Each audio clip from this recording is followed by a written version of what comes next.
Souls, rain, plug, no middleman.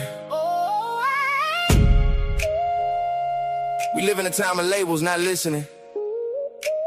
Everybody got a verdict before they got the facts. We judge what we don't understand, then wonder why we're divided. Politics, history, justice. Maybe the greatest weapon ain't being right. Maybe it's understanding why. Understand me before you judge me. Yeah, Hear the whole truth before you come for me. yeah. Left side, right side, everybody choosing team, but the truth in the middle ain't always what it seems. Understanding is power. Judgment builds walls. Labels make it easy not to listen at all. So, we ain't scared of the discussion. No middleman. We're bringing understanding. Yeah. Everybody talking, ain't nobody hearing. We fear different views, so we weaponize feelings. One clip, one post, now you know who they are. 20 seconds can't explain somebody's scars. Politics got neighbors looking like enemies. History get filtered through selected memories. Justice gets debated before evidence lands. Then we wonder why nobody understands. You don't gotta agree just to listen to me. Understanding ain't surrendering what you believe. It means I know your role before I question your route. Know what shaped your thinking before I shut you out. Oh. Understand me before you judge me. Yeah. Hear the whole truth before you come for me. Yeah. Black, white, left, right. Everybody choosing teams, but division gets stronger when we stop listening. Standing is power. Judgment builds walls. Labels make it easy not to listen at all. So, rain, flow. We ain't scared of the discussion. Yeah. No middleman. We're bringing understanding. Yeah. We inherited battles we ain't even start. Old wounds still beating inside new hearts. Different soil, different roads, different lessons we learn. But a bridge ain't built at both sides, gotta burn. You can challenge my thinking without challenging my worth. We could disagree and still share the same earth. Ask why before assuming what somebody meant. Cause judgment costs more than understanding, never spend. Men need understanding, communities too. A nation can't heal if we only pick who's true. Power ain't screaming to the other side fold. Power is listening when the conversation gets cold. What if understanding Didn't mean agreement. What if listening Didn't make you weak. What if the person across from you Know something you don't, and what if the truth needs vote for you to find it. Understand Before judgment, that's where the power begins. Not Democrat, Republican. stranger or friend. History, politics, justice. We question it all. Yeah. Because the second we stop listening, yeah, division already won. Understanding isn't weakness. Understanding isn't surrender. Understanding is power. Stop judging what you haven't taken the time to understand. So, Understand. Understand.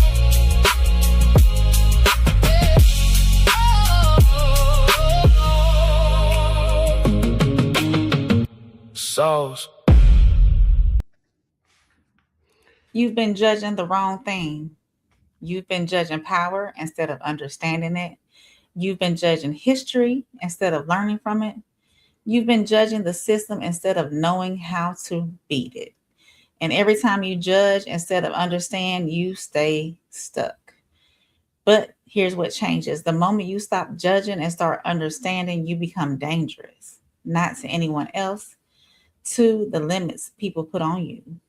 You duplicate the power you use. You learn from the past instead of living in it. You navigate the system instead of getting trapped by it. Today, we're breaking down these three stories: political power, historical weight, legal persistence. One pattern connects them all. One question changes everything. What am I refusing to understand, and what is it costing me? This is the power of understanding. Yeah. You're not rocking with the realest podcast in the room. No middleman. Souls. Soft rain. Uncle Plug. Let's go. No middleman. We called it again, and the judge, the newly assigned judge in the Karmelo Anthony post-trial situation, has officially denied Karmelo Anthony's motion. After all of that, after all the new information that came out, after finding out the past of Austin Metcalf, the past of Karmelo Anthony, the judge said, no, it ain't happening. And the craziest thing is, he didn't give a reason why. He just said, no, we're not doing that. So obviously, as we know, as we've been covering this, the next step is going to be going to a higher court. We'll see if they decide to go down that path. But honestly, at this point, I don't think it makes sense. It's just going to cost them more money. And based on the evidence that we've seen that was presented and shown during this most recent hearing, I think they just need to let it go. Will they? We'll have to wait and see. But we reported over this over on Classy News on X. Make sure you follow us at Classy News. That's at CLASSENEWS on X, and the link is in the description. Here's what we had to say. Breaking news: Karmelo Anthony will not get a new trial. Judge Michael Chitty has denied the defense request following a 2-day hearing in McKinney, Texas. And one thing I did not point out in this post is that the judge actually had until Monday to make his decision. And less than 24 hours after the hearings ended, he said, no, we're not going to do it. Also, there are things being reported that the judge said, hey, I'm just going to email my decision, probably going to make it over the weekend, and we don't need to wait until Monday. So make sure you guys stay on the lookout for this email. And we have it here. Also, the defense argued his constitutional rights were violated, closed courtroom, a broken gentleman's agreement that kept him off the stand, and flawed jury instructions. Honestly, with all due respect, I think that was kind of Mike Howard's part, but we'll address that at a later date. The judge heard it all and said, no, the 35-year murder conviction stands. The next stop, the Texas Fifth Court of Appeals, a process that could take a year or longer. Karmelo Anthony is 19 years old. He'll be in his 50s if and when he gets out. So let's read what the judge had to say. On August 20th to the 21st of 2026, came to be heard the defendant's motion for a new trial. Upon reviewing the motion, the record, the evidence and the argument, the briefs and relevant case law, the court has determined that the motion should be denied. It is therefore considered, ordered, and adjudged by the court that the motion for a new trial is denied. The judge wrote this while he was drinking his coffee this morning.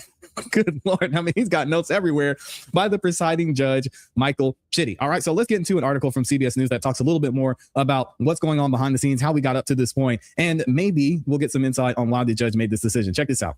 The judge denies Karmelo Anthony's appeal for a new trial in the murder of Austin Metcalf. A judge has denied Karmelo Anthony's request for a new trial in the murder of Austin Metcalf after his new defense team called for it in the wake of his conviction earlier this summer.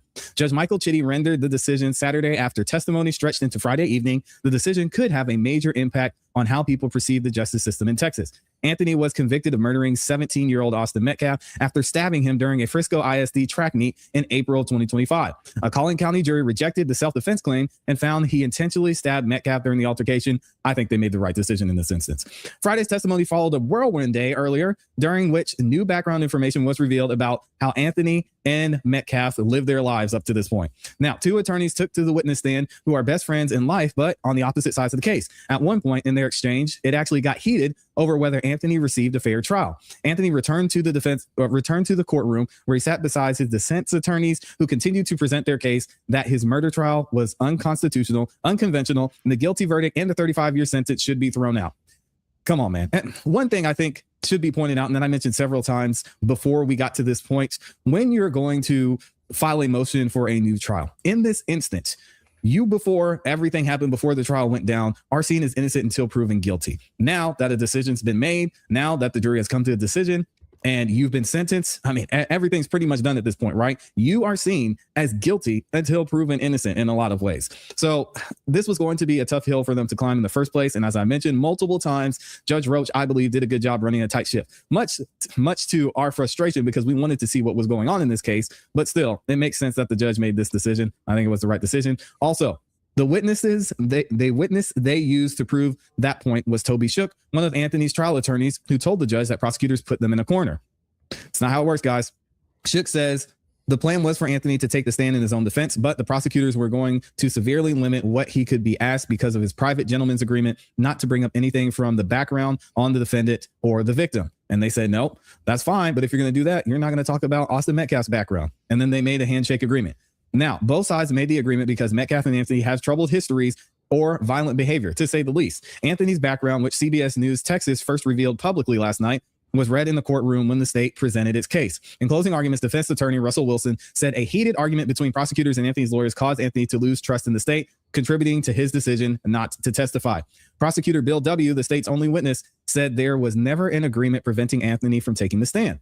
Bill also said, who was acting as lead counsel in the hearing and also prosecuted Anthony in the murder trial, that the unusual rules were necessary because of the threats, intense public pressure, and misinformation about the case, not to mention all the minors that were involved in this case as well. His argument, the restrictions protected the trial. I didn't like it, but I can understand it. Now, Bill outlined a history of high-profile trials where he says they were compromised by threats and outside agitators. He claims that justified a murder trial that relied on private pretrial hearings, a tightly controlled courtroom, and a gentleman's agreement to keep background of Anthony and Austin Metcalf out of public view. But the defense says those measures went too far and the lack of public access violated the federal law. This article goes on, and it gives more information about what happened. We know, we're here now. Let's hear actually about what some of the people surrounding and involved in this case think about the judge's decision. Check this out. JD Miles posted about this on X, and he says, a reaction from Collin County District Attorney Greg Willis to the ruling by Judge Michael Chitty denying Karmelo Anthony's motion for a new trial. He said this: we respect and expected the court's decision denying the motion for a new trial. The jury's guilty verdict stands, and we remain confident in the process. Every defendant has the right to appeal, and our thoughts and prayers remain with the Metcalf family in the painful wake of the last week's hearing. And that is from Collin County's District Attorney Greg Willis. Also, JD Miles reports this: members of Karmelo Anthony's defense team have confirmed what he reported, and they are declining to comment at this time. No surprise, they're probably gearing up to decide if they're going to take this to the higher court, the Court of Appeals, or if they're just going to let this go. At this point, I mean, you got to take it all the way, especially.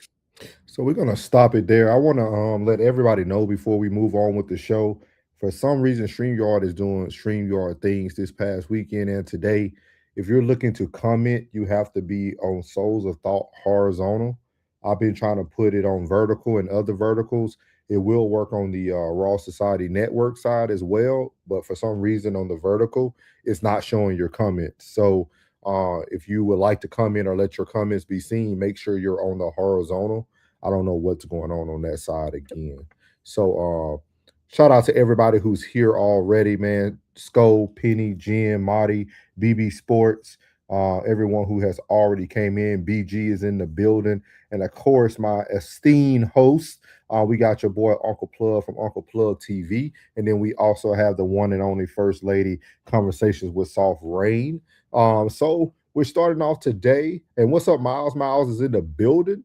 We're starting off with the Karmelo Anthony case. His new trial was denied. But today, as you guys see, we are talking about understanding and the power of understanding.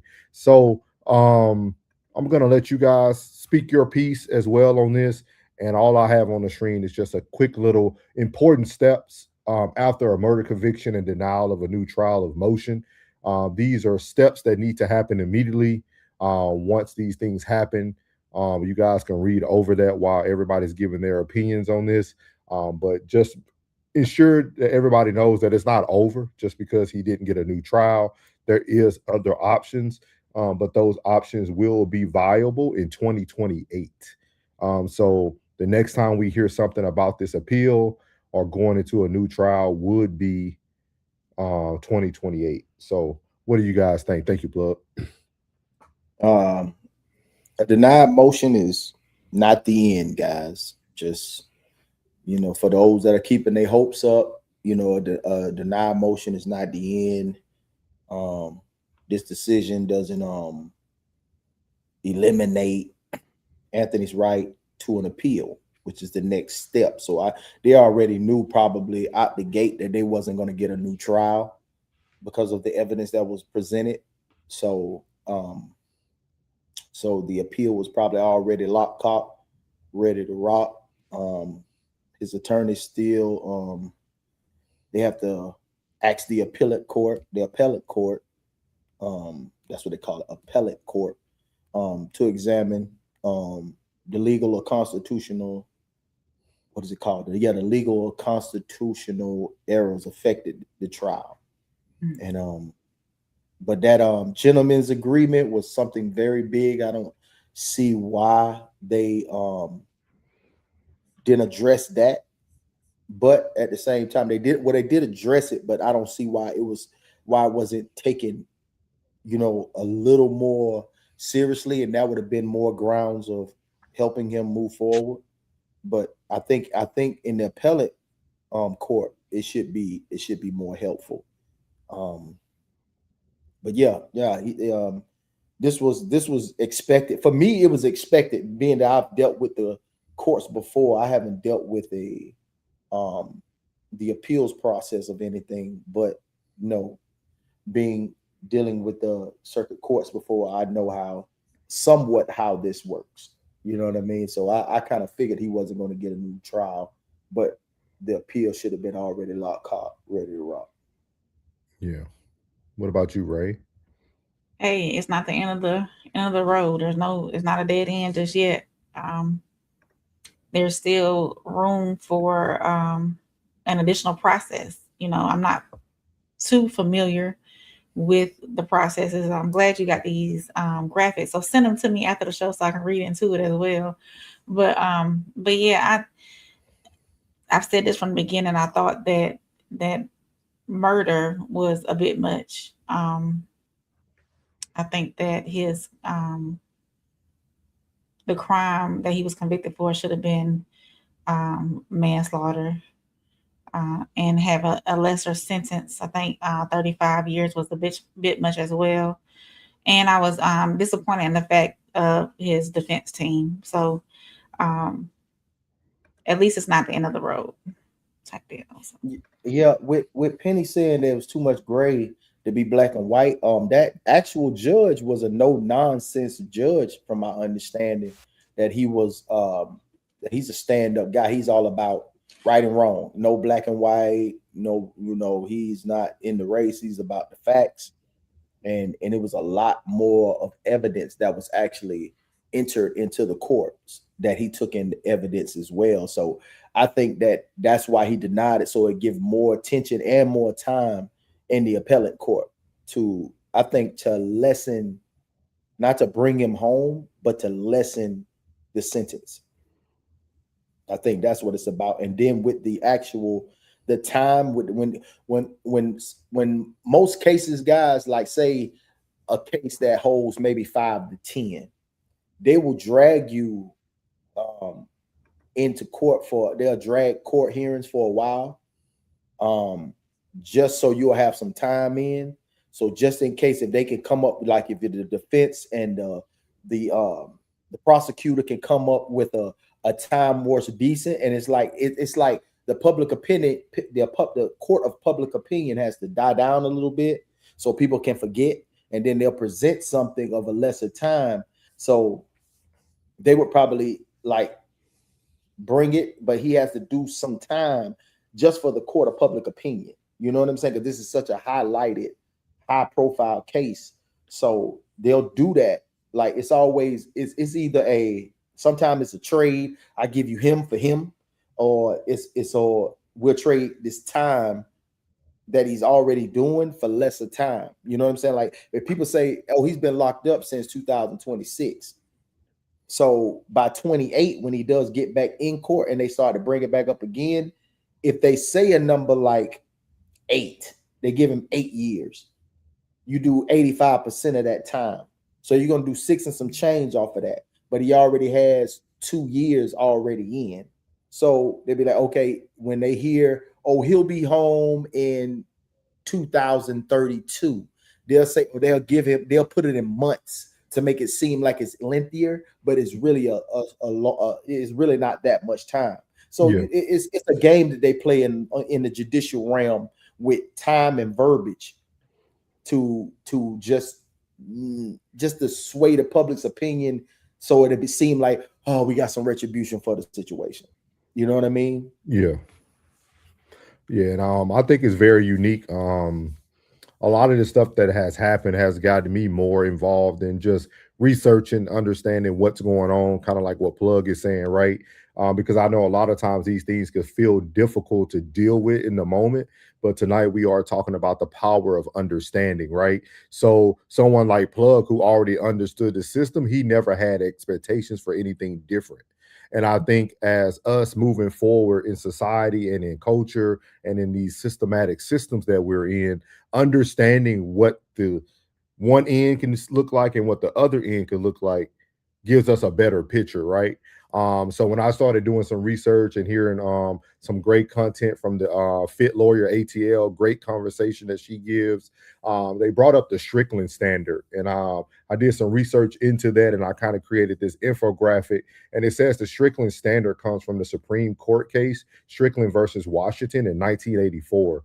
It's the test courts use to determine whether a criminal defendant received inefficient assistance of counsel, a violation of the Sixth Amendment right to adequate legal representation. And I think he falls almost directly into this with the handshake agreement that those people did behind the scenes. Because that was poor cross-examination strategy.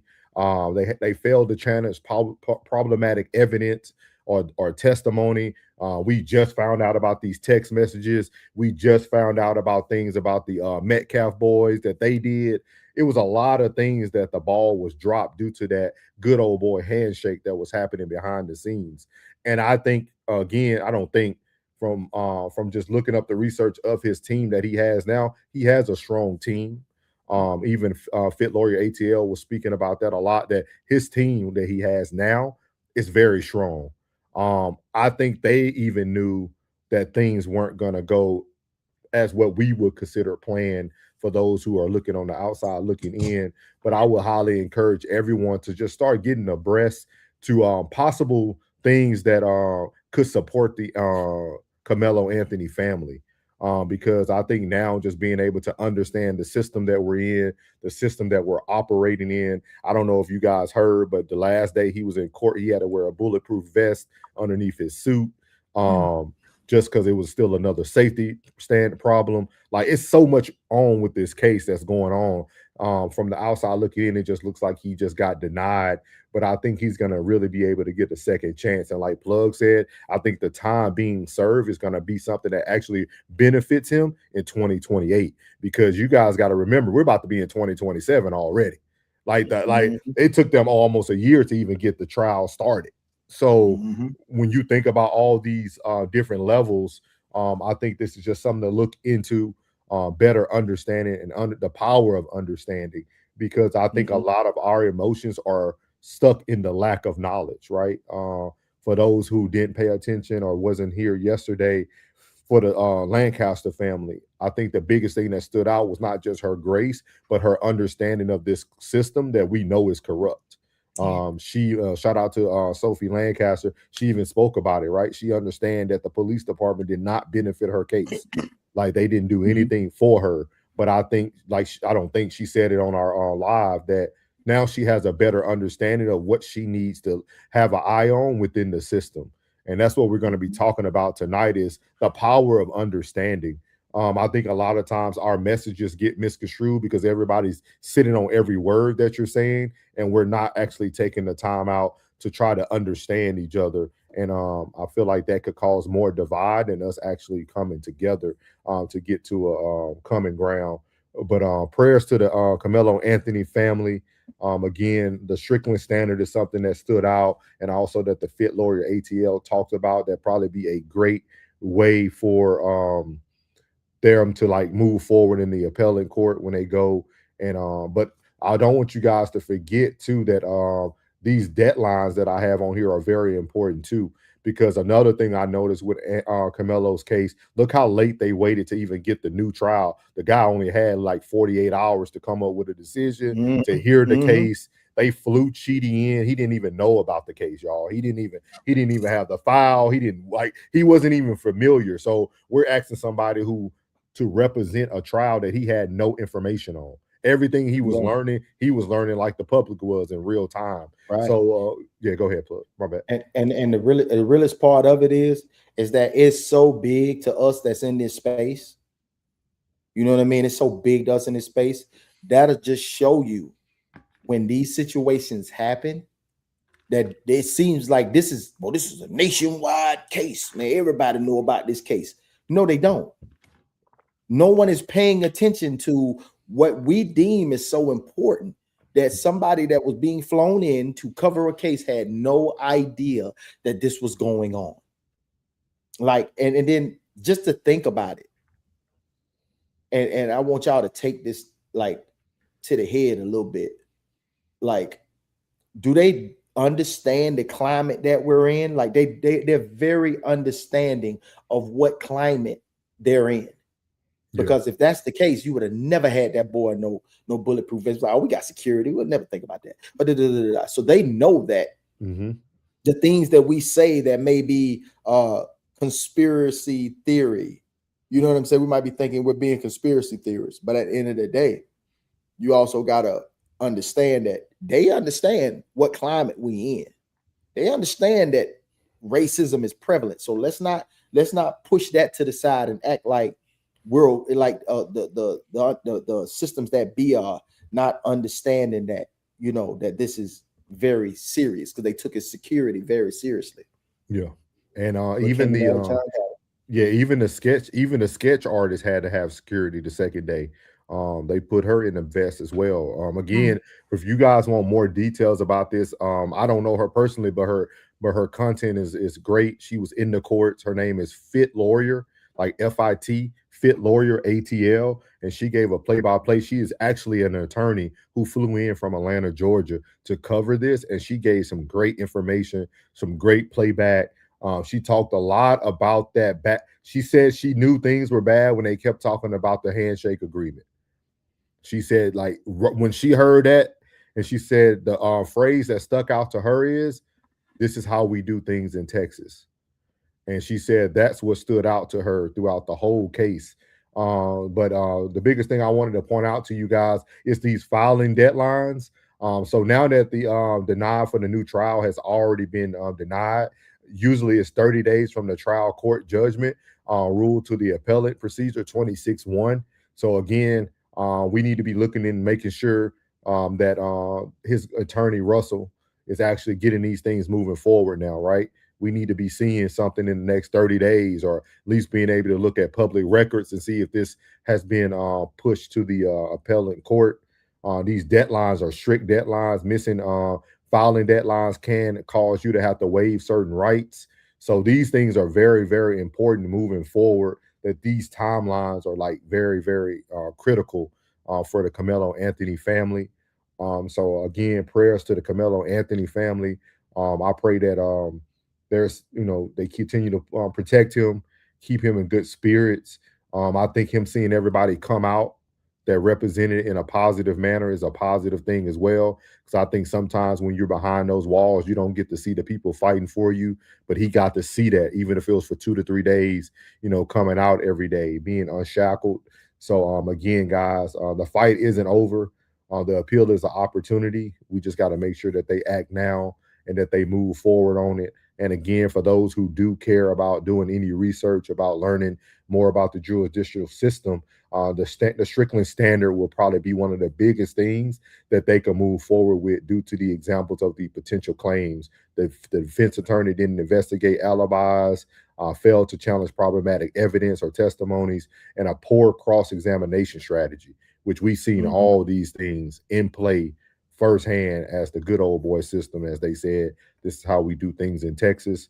And also, man, I don't know if I ever said anything wrong, but I do want to give some apologies, man, to the Anthony family, because after speaking to Sophie Lancaster yesterday, a lot of these families don't really know what's going on, man. No, they don't. A lot of people don't understand how to ask for help, how to seek help, how to move forward. A lot of people really are living in the world of denial about the systems that we are in. So if I ever said anything that came off negative in the Karmelo Anthony case to the family, I apologize. I don't think I did. I know I said I think he was going to be found guilty, but not of murder, just of something like manslaughter. But with that being said, I think a lot of times people are getting into these predicaments for the first time, and, you know, you're just kind of riding the wave at that point. So even the handshake, right? You probably think like, man, well, he said Karmelo and the parents agreed. Well, it's kind of hard to create I don't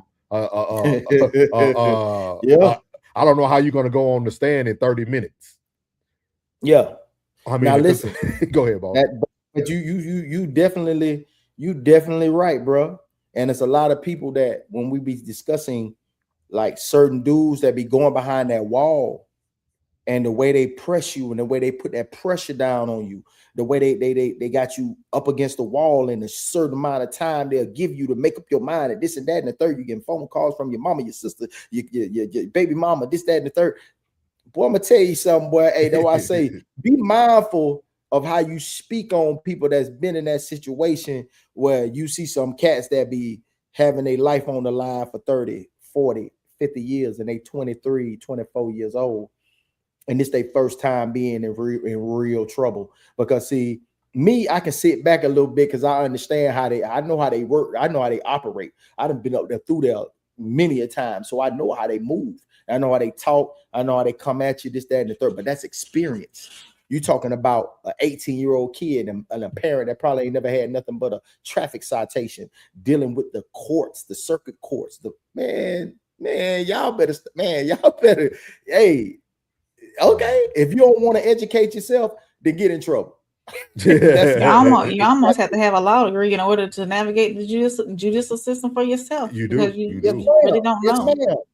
Yes, ma'am. Yeah. That's why I got a black law dictionary in here and I don't get in trouble. You understand? Because I know how they coming at you, man. You'll be surprised how one word being left out a misconstrue an entire investigation, a whole court case. Okay. But with that being but said, that's how we cover over here on No Middleman. Yeah. If you didn't know, tell them so. But I was trying. You cut me off. But I will tell you, I will double down on this. Is another reason why the statement I said a month ago about we have to learn the system. We have to be educated and knowledgeable of the system, because everything they're doing was a lack of our knowledge of someone understanding or being able to tell that family, like, hey, that's not a good thing. Hey, no, you need to put them on the stand. You know what I mean? Because there's a lot of other things coming out. A lot of people saying that those text messages was from gaming, because the girlfriend was still in the court every day she was there. So of course they're together.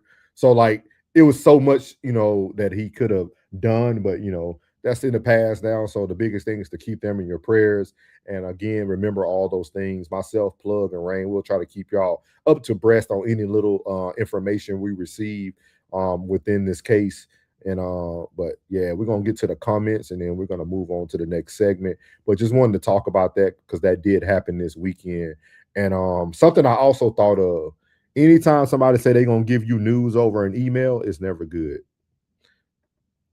Right. What you mean? I thought that was weird. He should just held when he was in the courts Friday.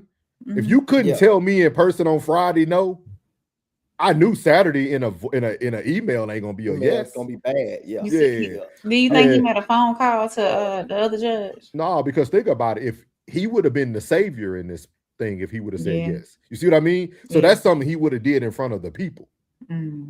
So that, you know what I mean? So we wasted time with these reindeer games getting Roach off the stand. Was it the climate? Was it the climate that you think the climate, or he's probably concerned about his own safety? I think the climate made them feel like they needed to give us some glimpse of hope, knowing that they weren't going to give us hope. Because they ain't got to be the craziest thing. All right, let's be real. The craziest thing, you ain't got to worry about black folks cutting up.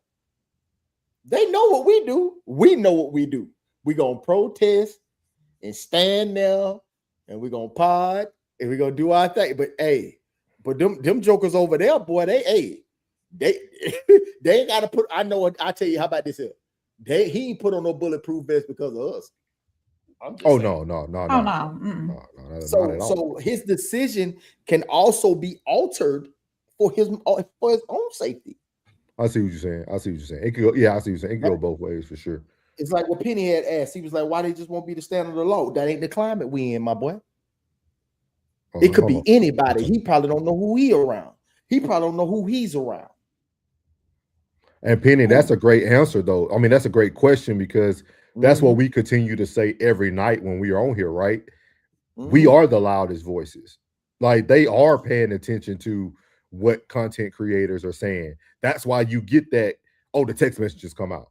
Oh, let's give them this. Like, they're listening. Like, when somebody bring up something and they keep beating that dead horse, all of a sudden it appears because they're looking at what the people want, and they feel like as long as we can make the people satisfied, we can do everything else we want within this system. So, he said, I do understand what you're saying. He said the handshake agreement was undeniably foul. Yeah. Yep. On both sides. Might have said that's why they don't do deals. Might have said, do you think that because of the stigma associated with this case that he emailed it so he wouldn't be put on the spot? Of course. I'm saying the client. Just what I was saying. That client, what the climate is, he probably concerned about his own safety. Come on now. Yeah, he got back home. He got back home before he sent that email. Yeah, you better believe it. He was already on. Yeah, they flew him on a private. He was on a PJ. He was on a PJ back home. Yeah. They gave him a cold one waiting on. Yeah, they gave him the good old boy service right on out of Texas. Hey, he might have got on Jerry plane. Hey, I'm telling you, man. It's devastating how boy. Hey, I know we talk about this and we try to keep that, but them folks getting violent, man. Yeah. They getting violent, man. They getting real violent out here, man. And they ain't making promises. They making for real threats. They being for real. But tonight we're going to be talking about the power of understanding, and hopefully everybody who's watching tonight can take something away from this. Every segment we do tonight is about understanding. And I think we need a lot of it in today's society. If you guys didn't catch Uncle Plug's principles on Sunday, amazing. We need to have more conversations about those type of things to see where people stand, man, where people look at things. But the biggest thing is to get understanding. So as you guys know how we always do, your favorite black girl adjacent, your favorite white girl, your favorite is them, that's me too movement, the one and only Radar Rain. Suffering got Alabama grace all in the spirit, yeah. Georgia roots in the soul every time you hear it. Yeah. Thank you for introduction. So hey, that's AKA Sugar Dumpling. Okay. Sugar Dumpling. What's going on, everybody, and welcome back to On the Radar with Rain, where we break down stories making noise across culture, the news, and the internet. And tonight, what is on my radar is Black business. A new State of Black Business report out of Birmingham, Alabama, found that Black-owned businesses in the area grew from just over 500 in 2017 to more than 900 by 2022. Now that's some real growth right there because it almost doubled. But the report also highlighted a major challenge. The vast majority of Black-owned businesses in Alabama still have no employees. And that tells us something. Starting a business is one thing, but building a business that can survive, grow, hire people, create long-term wealth is something that is completely different. One business owner featured in the report made a point that stood out. Many entrepreneurs start businesses because they are good at their craft, but being good at your craft does not automatically mean you understand how to run the business behind it. And that fits in perfectly with tonight's theme, the power of understanding. Talent can get you started. Passion can push you forward, but understanding cash flow, pricing, marketing, hiring, systems, and ownership is what can turn a hustle into something sustainable. So Black-owned businesses are succeeding. The bigger conversation is making sure more of them are able to survive, scale, and build something that lasts long beyond the owner. And when we get into Master P and his message about ownership in the next segment and generational wealth tonight, you got to keep this story in mind, because talent can make you money, but understanding the business can help you build power. You got the video queued up. That's good. You ready? Yep, good deal. Granger knows that as an HVAC technician, the heat is on you. It's okay. We're gonna get past it. It's All gonna right, get then. bad. Yeah, you know. Everybody Yeah. got to get paid. You know, they telling you the power of economics. Here we go. You got to Right get the there. bads in. You know what I mean? All Mhm. right, we're going to skip. There we go. There we go. Let me get that volume on. There we go. Black-owned businesses in Birmingham is growing fast, according to a new report that also says opportunities to scale those businesses is not growing as fast. Tonight, Network Navigator released its State of Black Business report. The outfit also held a discussion on black businesses at the Birmingham Civil Rights Institute. They found that a number of black-owned businesses in the Birmingham metro grew from more than 500 in 2017 to more than 900 by 2022. The organization exists to connect small business owners to resources that can help them grow. And business owners, they say, also have to be patient and resilient. Because a lot of times when people show up at Network Navigator, it is such and such didn't want to help me. I just need some help. I don't want to have to go through the ecosystem anymore because they turn me down. And it's not the case. Sometimes we don't know how to ask for help. We don't understand how to actually articulate what our issue is. The organizers also point out that August is National Black Business Month. By the way, we'll add a link to the Network Navigator report. There we go. So, in the theme of understanding, do y'all feel as though most businesses might fail because lack of understanding and how to run a business? You can have that talent, you can produce a great product, but not understanding how to do the background and manage your business well is, I think, too, is the reason why most businesses fail today. It's not because of their product, but just not having that knowledge base of the business side of it. I'll let you go first, Plug. I know you got firsthand knowledge. You better know it. That's where they destroy business. That's exactly that part right where he said the business part is always the hard part, and especially tax compliance. That's exactly where they destroy most businesses. Mm-hmm. That's exactly where. Because to be completely honest, we did do the disclaimer, right? Yep. You're being extorted. You're being extorted. Like, to do business here on this great soil we call the United States of America, this corporation, this LLC, this whatever they want to call it, you're going to be extorted. And they do it in a form of tax. And it is what it is. And when you think about growing your business and let's just say the quote unquote redlining and no capital, you know what I mean? You don't have any capital. Like, that's why most of the banking systems are going to be destroyed. Trust me. I know it's FDIC, they will be destroyed. These other entities that are coming up that are no brick and mortars, like they're just strictly functioning off of money coming in and money coming out. You know what I mean? Like, that tax compliance is really something else, bro. Like, you would be amazed that these companies that are making probably $300,000 to maybe $400,000 a year are getting taxed out the yang. Yeah. That tax compliance is like they say, oh, he only did the tax thing just to help the rich. No. He didn't do that to help the rich. The code wasn't, and I'm gonna say it was before Trump. Just so y'all know, let's make it clear. Let's be clear. Before Trump, this tax code has always existed for years, decades. So it wasn't to destroy, it wasn't to punish the rich because they have assets on assets. It's to destroy the middle class. So when you hear people say they're trying to destroy the middle class, be like, what you talking about, dog? Yeah, it's the ones that's making that $300,000 to $400,000 a year. They're the one that's getting hit and bust over the head for $75,000 to $80,000 just to do business. Where these gangsters that was in New York walking up and down the road that was making businesses pay them every day, so that they can every week so they can function properly. They're doing the same thing. That's why I told you I look at commerce the same way, from the underworld to the corporate, from the street to the corporate. It's the same thing. They took everything from the number running and made it lottery. Everything from extortion into taxes. It's the same freaking thing. Yeah. And that's why businesses fail.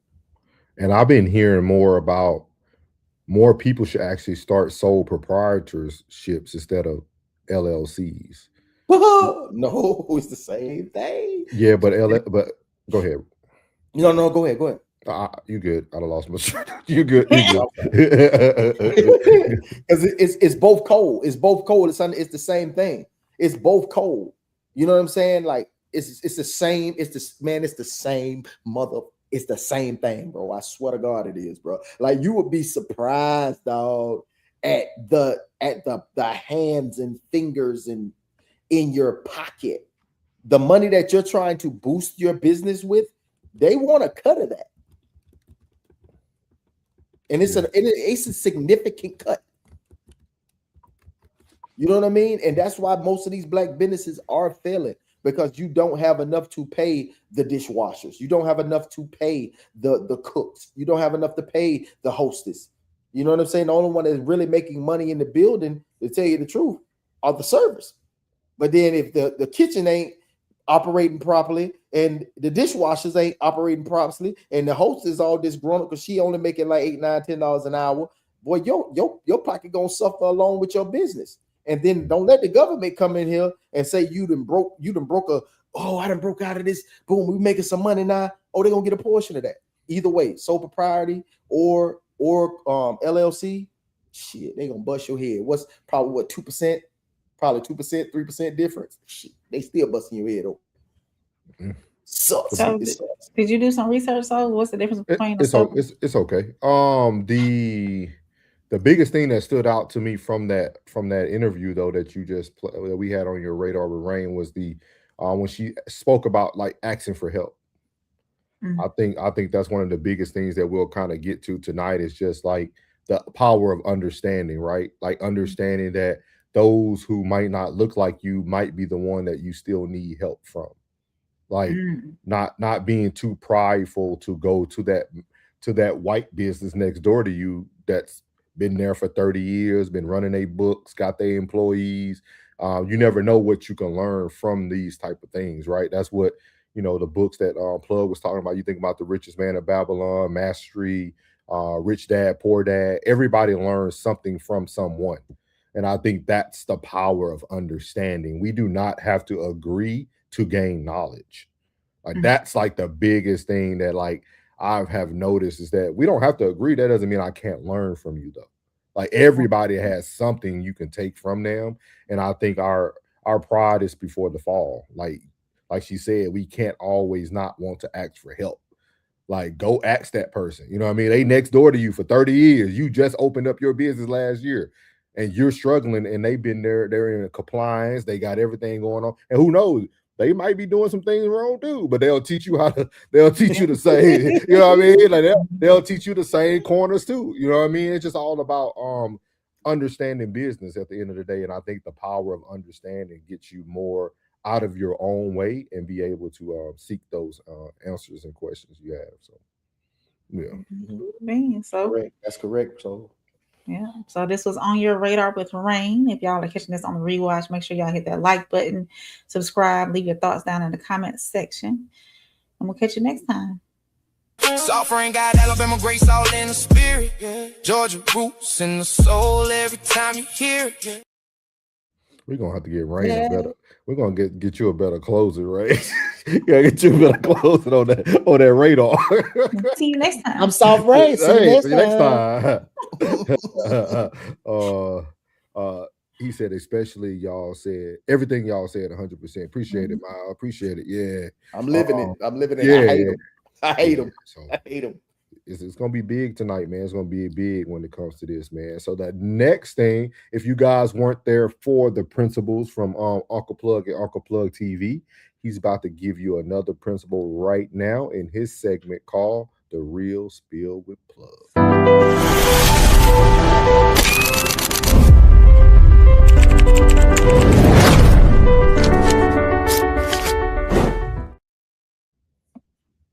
The word for tonight is intentionality. Can you say that right? Can you say that so? Intentionality. My boy. Intentionality means living and making decisions on purpose. Aligning your actions. This has been a big word for me this week, just to let y'all know. Aligning your actions, habits, relationships, and choices with the life you're actually trying to build. At some point, you just gotta just let life happen to you, or you gotta start living on purpose. That's intentionality. A lot of us know exactly what we want. We want financial freedom.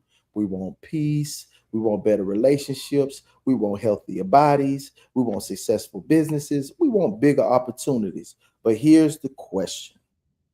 Do your daily decisions look like your future you're talking about? Because you can't accidentally become the person you're intentionally dreaming about. If you want financial freedom, you have to become intentional about your money. If you want a healthy relationship, you have to become intentional about communication, loyalty, and understanding. If you want success, you have to become intentional about what you do when nobody is watching. If you want peace, you better become intentional about who gets access to you. So intentionally means understanding that every yes costs you something. When you say yes to wasting time, you're saying no to productivity. When you're saying yes to unnecessary drama, you're saying no to peace. When you're saying yes to spending everything you make, you're saying no to building something for tomorrow. When you continuously say yes to everybody else, sometimes you're saying no to yourself. And here's the part people don't like. Your intentions don't outweigh your habits. You can intend to change. You can intend to save money. You can intend to get healthier. You can intend to become successful. But eventually, your actions have to testify to your intentions. Stop waiting for motivation. Stop waiting for everything to line up perfectly. Stop waiting until Monday. Stop waiting until next month. Ask yourself, can I intentionally do today? Oh, I'm sorry. What can I intentionally do today that puts me closer to where I say I'm going? One decision, one adjustment, one boundary, one sacrifice, one discipline moved at a time, because the life you want probably isn't going to happen by accident. You have to build it intentionally. And that's intentionality. This is Real Spiel. I'm Uncle Plug. Choose wisely, act accordingly.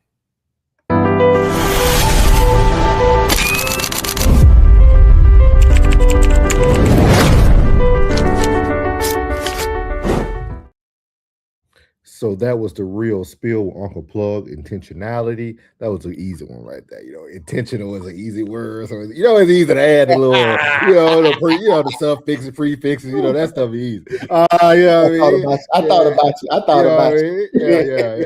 It was intentional. So that was Uncle Plug with a Real Spill with Plug, man. Intentionality, man. Great word. Great word. And I think tonight is what it's all about. It's about being intentional. Plug has said it multiple times. He said it Sunday. He said it tonight on his show as well with Plug In with Doe. He talked about, when you come to know middleman, that's what we are here for.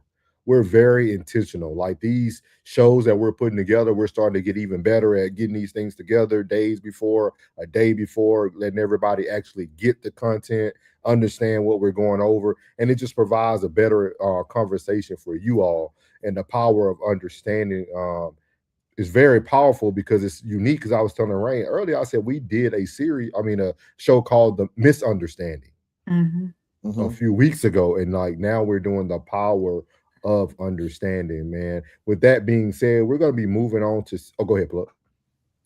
And when you are intentional, things become easier. That is true. I'm noticing that when you are intentional, things become easier. That is true. Intentionality comes with preparation. So planning prevents piss poor performance. Yep.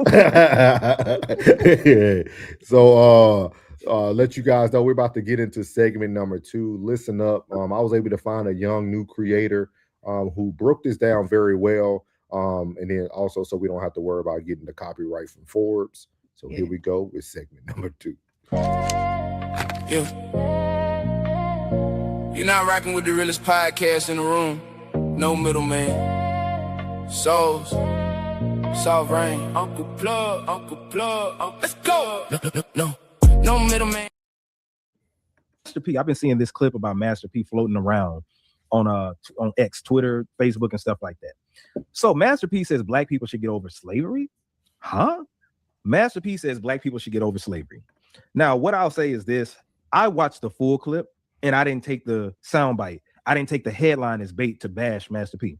You know what I'm saying? So let's look at what P had to say in this, because context matters. And I want today's episode to kind of focus on context mattering.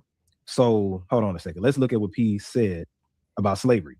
Now, in this, let's read what Art of Dialogue said. He says he doesn't harp on slavery while opening up about trying to get the negative mindset of the culture out of the culture as he addresses black people who are still harping on slavery and says he can't change the past.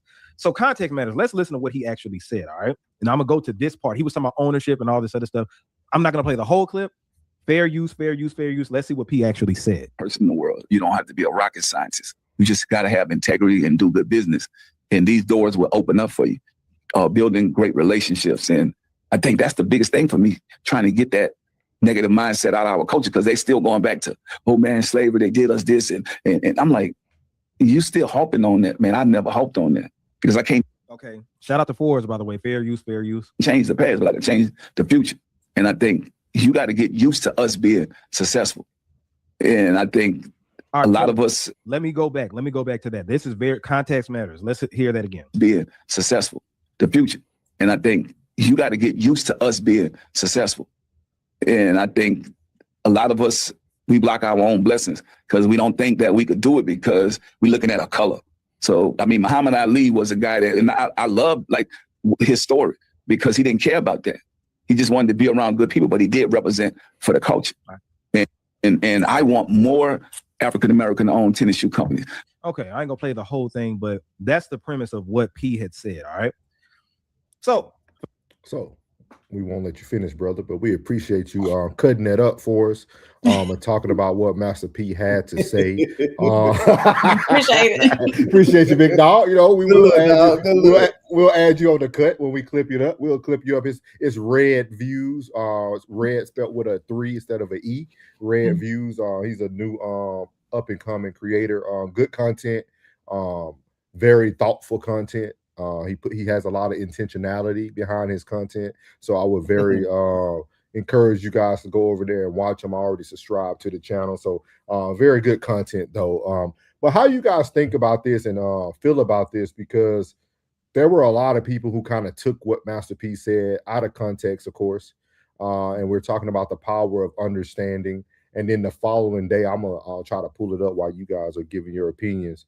But he also did another video for everybody on X, I think it was. So, but what is your guys' thoughts on Master P on blacks moving forward? Like, not focusing on the things that have happened, but let's move forward so that we can make black excellence or black success a normal reoccurrence and a normal thing in our society. We keep riding that back road. We'll never get to the next destination. Sometimes you got to look forward and leave everything behind you. Do you forget about it? No. Do you negate the fact that it happens? No. Or that it happened? No. You can't do that. It happened. It is what it is. But what do we have to do to move forward and keep pushing forward? Can't keep riding that back road that's kept us there. You gotta make that next turn. You can't forget how we came. No, we can't forget how we came, but we have to keep moving forward. That's all I got for that plug. Okay. What you got for plug? The mindset in which you speak of is either you are on your purpose to where you're going and see no stoppage, or you have a hustler mindset. The ones that don't have an hustler mindset, or they don't know exactly where they're going, or haven't been on a job for an exceptional amount of years, an extensive time on a job, actually in a career, something that they can, that a job that's turning into a career after certain years of being on that job, they don't have that mindset. The ones that hold that mindset is the ones that continuously hit a wall, where they consistently think that their lack of is caused by an outside force. They need someone else to blame besides themselves. Is that Yes, that is explained as an individual empowerment and systematic accountability can coexist. Mm. And that's not the mindset of a hustler. Like, so I can only speak from the mindset of a hustler. Like, I don't think about barriers, because a hustler mindset is, how do I get around that barrier?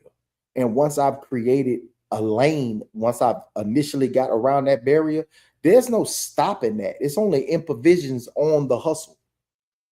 So you don't think about anything getting in your way. You definitely ain't thinking about yesterday. You're thinking about, how can I improvise as I continuously move forward on this hustle, and how can I improvise on making my hustle even better? So you don't think like that. So that mindset does not live in him making that. No one should take anything that he says in that manner, because he's a hustler. Everything was out the mud, no matter how, who, and where, and what was invested. You know, it's all about, yeah, you might have inherited something, you might have acquired something, or someone gave you something, but at the same time, you still had to keep that motion going, regardless of what somebody may say or assume. And that's a hustler's mindset. Bottom line, man. Like, slavery is not in this capitalistic situation. The only way that slavery can stop you, it truly can't, to be completely honest with you. That's your mindset. So if slavery still contaminates your mindset, that's a you problem. You're muted, bro. With that being said, Plug, why do we go directly to thinking that the black person who makes the statement is trying to say that slavery doesn't matter? Like, why do we go to, like, why does everything has to be explained in such detail? Like, why does he, because I'm gonna play this video, why do we have to go clarify things for somebody who y'all were just watching him doing his verses 3 months ago? You know what I mean? That's weird to me. Like, someone, Because you have to coddle the emotions, because that's exactly what they're dealing with, is an emotion of why they can't get to the next phase in their situation. And 9 times out of 10, if the true question is asked is, are you really going as hard as you really could go? Like, most people sit back and they love to make that, an excuse. But if you ask that question, like, you really going as hard as you could? Because at the end of the day, if I wasn't making my quota, then bro, how you working 5 days a week then? Ain't you able to work 6 or 7? You can work through the week, can't you? You can at least open up for 2 more hours, on one of these days, and get what you need to get. So why ain't you doing it? You know what I'm saying? Like, no one asked the person that's making that complaint an extra question. I think everything can be, we can get to the bottom of something if everybody asks that extra question. But I don't think people really care as much as they assume that they're involved. Their involvement with that individual, they really don't care as much as, you know what I mean, as they say they are. You know what I mean?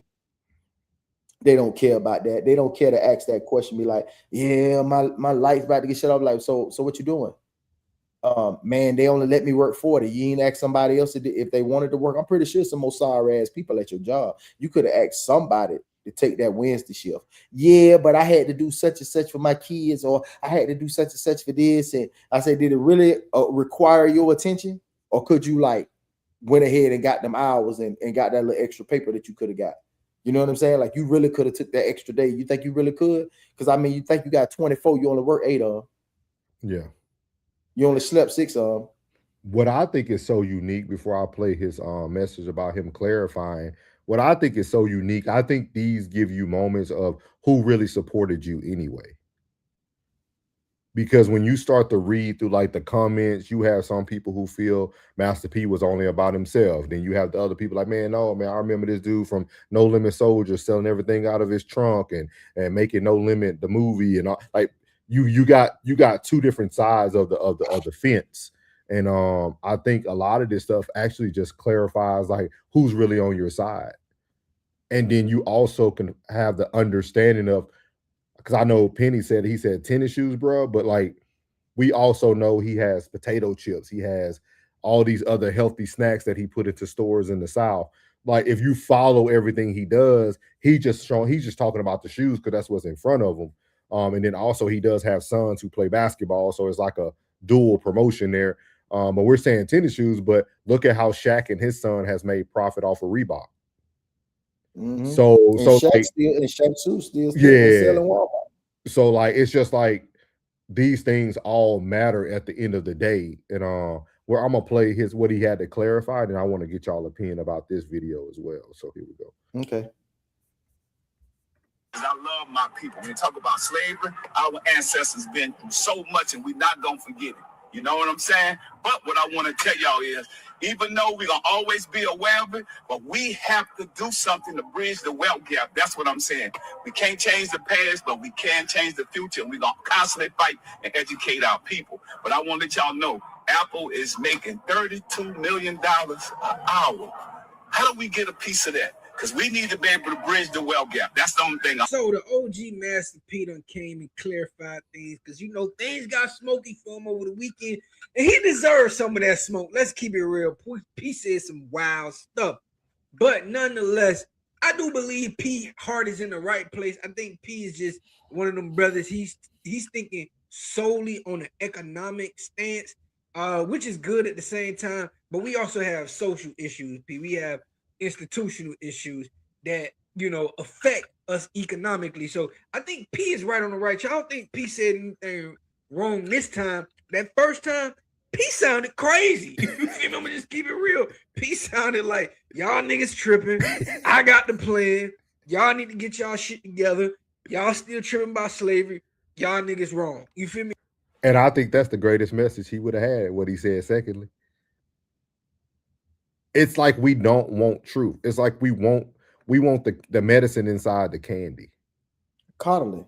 You gotta coddle like, that shit. Yeah, we don't want the truth. Like we don't want truth. Like not a harsh truth. Not a hard truth. They don't want no hard truth. Everybody want that soft ass lie. Everybody want that soft ass lie. Everybody want it. Everybody want that soft ass lie. Everybody want that ooh, ah. Everybody want that. I said Pete is speaking from his unique experience. Many of us were told to get a degree, get a job and a spouse, and live happily ever after. And your parents didn't know what the hell they were doing. They were poor. How they know what the next class live like and they poor? They don't know what the hell to do to get to the next level. They poor. Come on, man. Come on, man. Most of y'all parents were professional slaves. Let's be real. How you gonna tell me about entrepreneurship and you're a professional slave? Honestly, I gotta be completely honest with you. Like, there's nothing my father could tell me about my business but work hard, son. Because that's it. That's all he knew was to work hard. Yeah. Yeah, shit, man. Penny said because he turned around and made a comparison to Apple. Oh, my bad. Hold on. I skipped one. My bad. Right here. There you go. Penny said, no, not a shot at him for his shoes. It's just a comment about what we value as a culture. The business idea reflects that. And I also, I was looking at the vertical over on Soul's page. Girl Dad Cooking Up Deliciousness has been over there. Kelvin Jackson's been over there, and Superman. I advised them to come on over this way to the vertical. Okay, thank you. Yeah, so we're not skipping over y'all's chat. We just can't see him over here on StreamYard, y'all. Thank you. Yeah. Appreciate you. Yeah, and then Penny, I think this also speaks more volumes about us, right? I think a lot of times people move into financial ventures that they feel like we will support, right? Like plug, like yesterday, for instance, right? Cool Breeze is somebody who Cool Breeze is someone who it sounds like he has some like knowledge about the stock market and things of that nature. That's what it sounds like. If I'm wrong, Plug, yesterday it sounded like he was familiar with the stock market, right? Yeah, he's the thing is he has an insurance company, but it's about leveraging that insurance into the wealth gap, increasing different streams of income through the actual insurance company. You know what I mean? Like the policies are just that, the policies.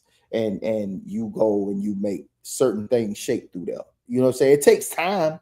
You know what I'm saying? That's why I tell folks now, like, if you got a kid that's like 17, 18 years old, like, you know what I'm saying? You got an 8, 9, 10-year-old, get them now. Get them a policy now. So when they turn 20, you got a lot more leverage. By the time they're 19 and 20, you got a lot more leverage to move. You know what I'm saying? And then you could turn that $250,000 policy or that $100,000 policy into like a 500, because now they're working. Y'all can work together to help each other. You can use, like I say, no one pays attention when I said family is business, love is law.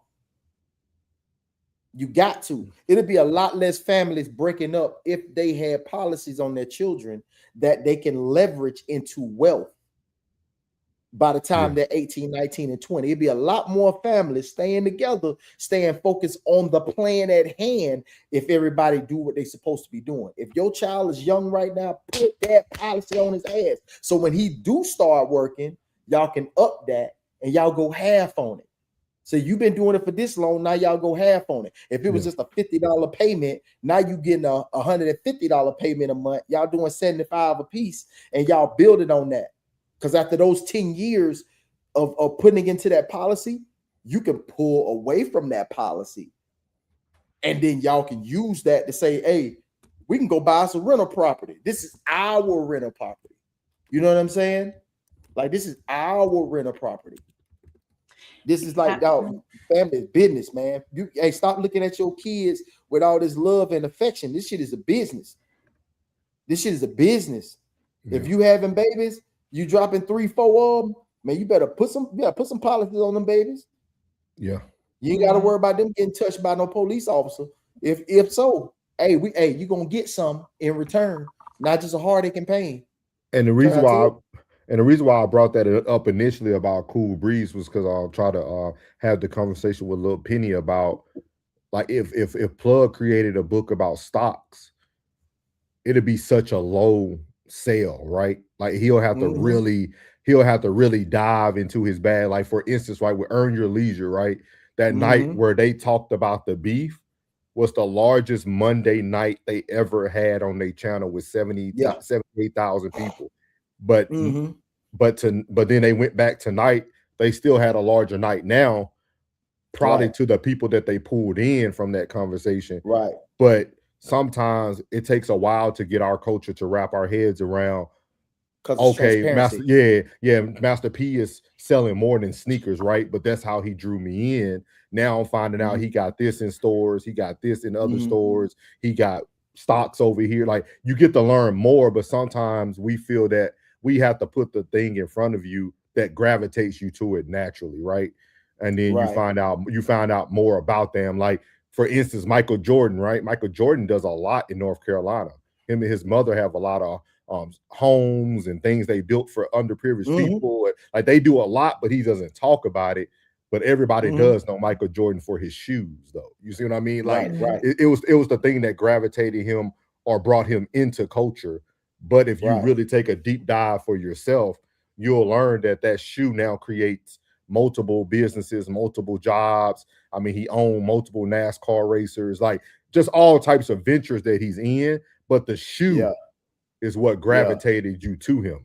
But if you want to learn, you got to be hungry for more. That's what I'll say. Yeah, that's what Big Killer Mike said that in the song. He say singing and dancing essentially just a nigga business, but nigga business in turn niggas on the bigger business. Yeah. That was hard. That was a hard bar. Yeah. He say singing and dancing is essentially just a nigga's business, but a nigga business can essentially turn you on to bigger business. Yeah. So telling you, man. Penny said, because he turned around and made a comparison to Apple. Why not? We need more black software or tech companies. yeah, hey, you can go catch that on Conversate with Killer Mike. He talk about that every day. Hey, Ma. Hey, what he say? He say, these prisons. He got multiple prisons. Hey, let's say this: niggas play basketball, so we gonna make some sneakers. Niggas get in trouble, so might as well. And instead, we gravitate to being the next Louis, but don't gravitate to being the next Gates. Yeah. Penny said, we're not saying the next souls. We not saying be the next souls. I agree. I agree. Classic said 333 just slid in here. Master P is talking about money. The impact of slavery ain't got nothing to do with money. You can make 10 billion and your son can still be Nolan Wells. That is very true. That is very true. Penny said we need to support more than BS. That is true. That is true. Mm-hmm. Classic said money conversations are not resolution conversation, not blood, no change. Y'all just keep living, you'll see. Mm-hmm. Miles said multiple prisons, just saying. Miley said it's about supporting our people and learning from them so we can build our own wealth and community. One person at a time will eventually build an army. Yeah, it's very Hey, true. Miles, a reason I'm laughing, Miles, is because when I was in there, I used to sit back and watch everybody run to that phone. And that phone is like, oh my God, like so much money is being spent on that little fuck. I used to call it's a blue phone. I used to call it a fuck box. And they used to be on that fuck box every day. And I was like, man, I wanted, and it's called Sirius. It's called Sirius. And I wanted to see if it was a private, publicly traded company. So I would put some money in it. Man, they private, man. They private. They private. They private. I was like, man, I'm trying making to the money though. They're making the money. I said, Keefe. That's why I was laughing about the Keefe too. You know what I'm saying? Because I wanted to put money in Keefe. Because I see so many people. Because I was a canteen operator. I see people come through there spending $100 a week. I see like 100 to 200 people spending $100 a week. Oh yeah. And I'm like, man, I gotta get some money. I gotta put some money. The whole time while I was in there, I was thinking about what I'm gonna do to get this paper. I was not thinking about slavery. I swear that. I was not thinking about slavery. I was like, how am I gonna get this paper? I was like, man, I can invest in this, I can invest in that, I can invest in this, everything that's got anything to do with the chain gang. That's what I was thinking about investing in. Now, for me to see him, I know you might think, oh man, he making money off the prison. I was like, well, that's where the money at. They can't go nowhere. Yeah. You know what I'm saying? They can't go nowhere. They got to use the fuck box. They got to go buy them zoom zooms and wham whams. So I was like, I might as well invest in that and make this bread. Yeah. So then I started thinking about the individual companies that's selling the product. My bad. Go ahead. Go ahead. No. I think it's unique, and I don't want everybody to miss the power of understanding, right? Like, because you all are bringing up great points, right? Excellent points. But you also, because Classic brought up a good point. You think about Nolan Wells, right? But you think about if we can eventually work with each other and gain wealth, we no longer have to worry about Colin Kaepernick paying for the private, what was it he did? He did the, what's the word for it that I'm looking for? That he paid for Nolan Wells, the independent autopsy. Yeah, the independent autopsy. Like, because I think I talked about this with Plug about people can start coming to us. Like, we are now in control of the wealth. We can get you the things you need to get. Because Plug was talking about like the Section 8 and stuff on the principles. And we were just talking about if we can get more people to understand and get the power of understanding why, even if we don't agree on everything, us moving forward and gaining this, closing a gap on this wealth thing, we can now be the source of those resources. Like, we want you no longer need a Ben Crump when you can be Ben Crump, or you can be the next person. So I think that's the biggest thing. So yeah. All right, you muted. Penny said, but we're not building the prisons. I'm just saying. Might have said facts, Penny. Marty said, if we teach them to be better and educate our children, we can keep them out of those cages. Penny said, we complain about how our children are treated in prisons but can't band together as investors to privatize and manage one. What he said one more time? Read that one more time. We complain about how our children are treated in prisons but can't band together as investors to privatize and manage one. Mm-hmm. Penny said, so kids stop dying in jail. As I said, the problem is that there was an autopsy to pay for. That's the impact of slavery. As I said, evidence not being evidence is the impact of slavery. And shout out to Rude over there on the vertical too. I told him to come on over here on the horizontal so we could see his comments. He just said, shout out to Judge Greg Mathis, Angie Martinez, and G Unit Tony Yayo. Oh, there you go. There you go. There he go. There you go. Here. What's up, Rude? As I said, legal bigotry is not a thing of the past. It is the present. That's the impact of slavery. And Rude says, shout out to Judge Greg Mathis, Angie Martinez, and G Unit Tony Yayo. So good to have you back, Rude. Good to have you back, big dog. Glad you was able to get over here. Yeah. Classic said, money conversations are small. Once you touch some real bread, you see how it only helps you react, not proact. Okay, cool. Y'all have anything else on the Master P side of things? I would encourage people who got ideas, who think they can start a business, go ahead and push through with it. Don't wait, just do it. Push the button. Push the button. So we're gonna move into segment number 3. Give me 1 second.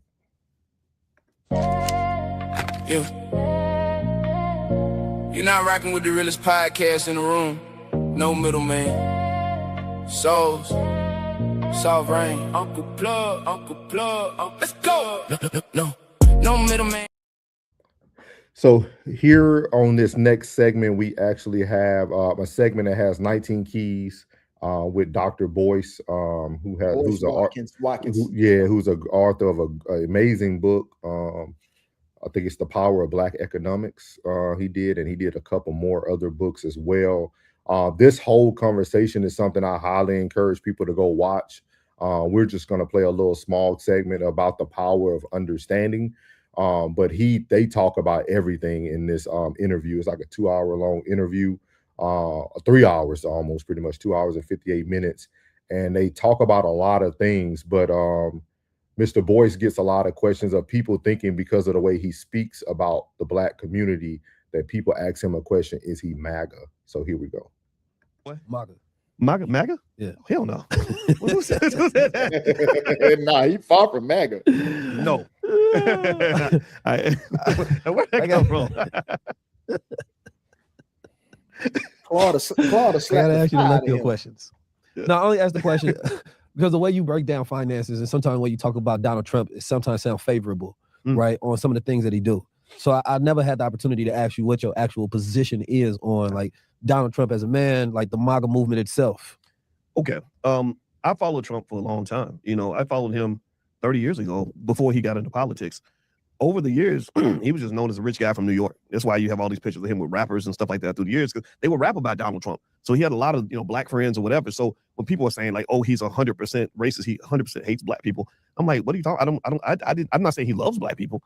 And we shouldn't even care about that. We should love ourselves. But, when Michael Jackson was going through his shit, Trump like went out of his way to defend and support Michael Jackson, right? It doesn't make him pro-Black. It just means that you're trying to make things black and white when they're not. It's more nuanced, right? You talk to Judge Joe Brown, he talks about a time where Donald Trump loaned him, I think it was like $1 million or something, because he was having a business issue, right? Does that mean Trump cares about all Black people? No, right? I think that politics makes us frame people black and white. I don't look at it that way. If you ask me, describe Donald Trump, I would say he should not be president because he doesn't have the demeanor of a president. He's not presidential. You can't be cussing people out on Twitter and all this stuff. And then also the war in Iran was a terrible mistake, because that shows he's being controlled by the Zionists. Third, he started fighting with his closest allies. When he started fighting with Alex Jones and Tucker Carlson and all that's not even strategic at that point. I don't know what his agenda is. So there's that, right? Politically, it is what it is. I talk about it more so that from a frame point of saying, rather than me judging whether I like him or not, because he doesn't care if I like him, I don't care if he likes me. Let's just pay attention to his behavior. And let's notice some things about him. He's a better businessman than people give him credit for.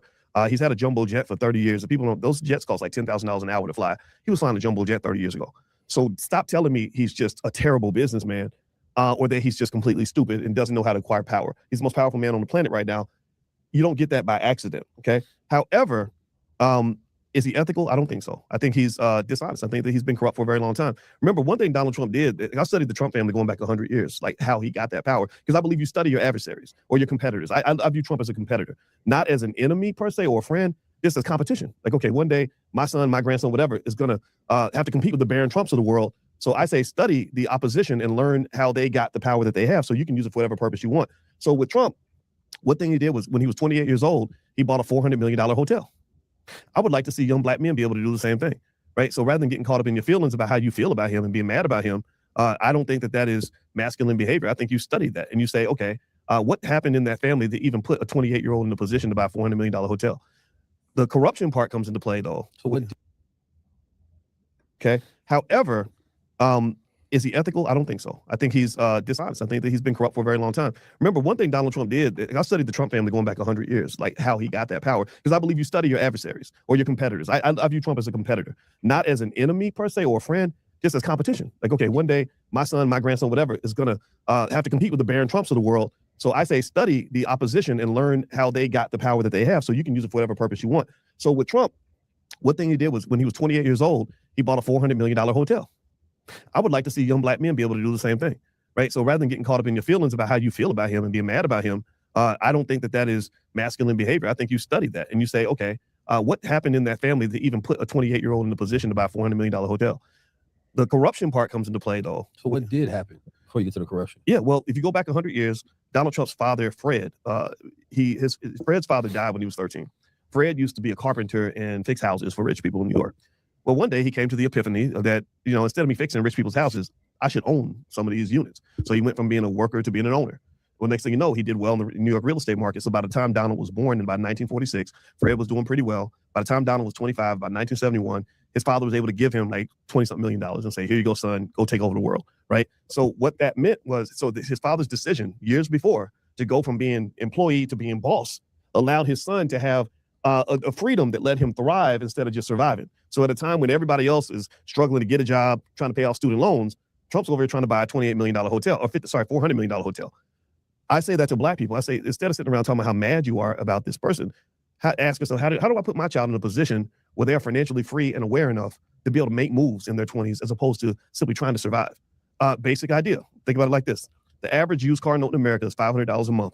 If you have a newborn baby, and let's say you love your child as much as you love your car, which I hope a good parent does, you take the same $500, you put in the S&P 500 index fund.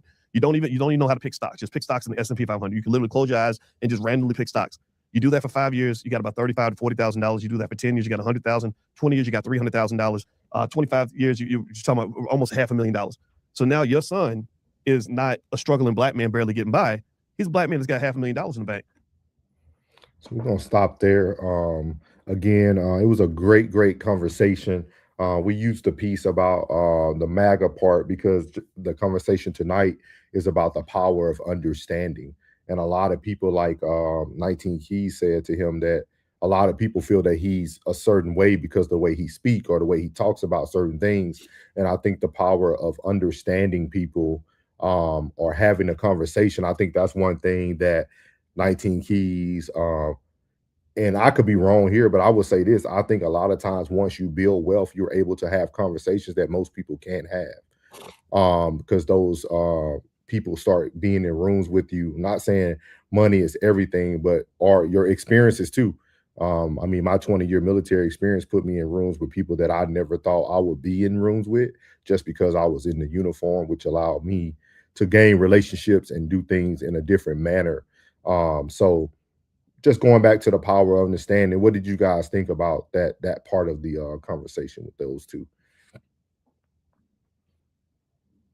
Cool, probably typing. Oh yeah, I'm talking. I'm having back, I would say back and forth. I'm just having a conversation with Penny and it's and with Miss V. When it comes to you know, when he talks about Trump, I think about the money that his father did give him, because he's the youth, and the youth has the ideas, and the most of the rich don't have, they indulge in so many things that kind of like drains them of their creativity. So what you do is you put that money in the hand of the youth that has the innovation, the creativity, and the ideas. You put the money in their hands and they'll think bigger than what you ever could, because there's a ceiling when you get a little older and you start thinking about the stability of your family. That there's certain risks that you won't take anymore that you used to take before you reach this age. So he put that money in his hand because he knows that he has nothing to lose. So he'll take a bigger risk that might just reward, that might just big risk, big rewards. Chances make champions. So that's why they cause the division between us and our youth. Even with music and television and fashion and this and that, they create the division so we don't work with the youngins. And the youngins go out there not just fatherless, but inspirationalists. You know what I'm saying? At the same time. So I don't think that he's dirty. I just don't think that he has no emotion involved. Like the main thing is his main thing. And the main thing, like on the personal side, the main thing is the main thing. And on the business side, the main thing is the main thing. That's it. Like there's no in between with most people. Like we are emotional, compassionate, loving, caring people. The people on that side, we can't fathom the things that they do or would do because they don't give a. Like we say, man, I don't give a. You know what kind of mindset you got to put yourself in? Just being a person of color, a person of compassion, to say I don't give a. Like when you say that, somebody had to completely and utterly piss you off to get there. But when you can do that without any emotion involved, and you can keep the main thing, and the main thing, man, it's dangerous, but it's also a lonely road. It's a lonely road, but it's also dangerous to where you can go and how much you can achieve. You know what I mean? Like I understand both sides of the coin. And that's just exactly where he is. Like the things that he say, he doesn't give a at all. Like you say that, somebody might say, man, I don't give a. Yeah, you do. Yeah, you do. Yeah, you do. Because there's a limit to your fuckery. There's no limit to his fuckery. No. Just the fact that he just went and took the name of a black war hero off of a ship to put his own name on it. After he done said that the ones that were POWs, he done said so much crazy stuff about the actual service members. Like, man, he doesn't care. You expect him to care in a realm of people who don't care. They don't care about that. The lawyer that's coming down to do this man's motion didn't even care about this case. Didn't even know whatever cases that was in front of him. That's the only thing he cared about. They are emotionless. It is not that they're callous or they're or don't like or hate it or hatred, full of hatred. No, they don't care. They have no emotion involved in this. It's my family and my business. That's it. What's in the middle? My dang-a-lang. The crack of my ass. That's it. They don't care. Like for real, like, bro, like for real, bro. Like he did no celebration for the first year. He doesn't care. He does not care. He wants a successful business and that it. Do you think people look at it so directly because of the power he has? And the reason why I say that is because the same things he's doing is the same thing we do in society every day. We don't care about that veteran that's homeless on the side of the road. We don't care about that he had a Vietnam service. We don't care about a Purple Heart. We don't care about you eating free but one day out of the year. Like, it's the same thing that society is doing to us on a daily basis. But when somebody gets into power, we want to put a microscope on their actions. But society is doing those actions to you every day.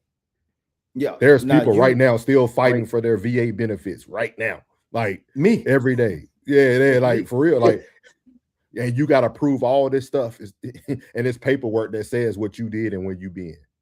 Yeah, but they everybody loves to see whenever someone is in that position of power. They always want to say what they would do if they were there. Like you see somebody with this amount of money, what they would do if they were there. If the Powerball number up to 16 billion, what they would do if they won that money. They always project what they would do if they was in that position. You know what I'm saying? Like they always project. They always project. But it's never nothing. You have to understand that in their position, boy, they don't give a Foxtrot uniform Charlie Kilo at all. At all, bro. They don't care. Like you want them to care in your heart of hearts. You want them to care. You want them to be compassionate. If they did, he would be dead already. At his age, to put concern into everything, yeah, he would be dead already. He'd be dead. What's your thoughts, Rain? Well, you know, I can't dive too deep on my personal You ain't got to talk thoughts. about Trump. You could just talk about the whole concept. Yeah, well, I agree with so many points that he made in this small segment. We do have to study our adversaries. We have to study our opponents. We have to see what they're doing that's working, what they're doing that's not working, and all that in between. You have to study other people and see the way they move, and to help you make the decisions on how you move as well. And also, the POTUS, he is a businessman first. He's always been a businessman first, never a politician. And I can say that part. That one of my thoughts always, even when he first started running for president, and it takes a bit of grace and how you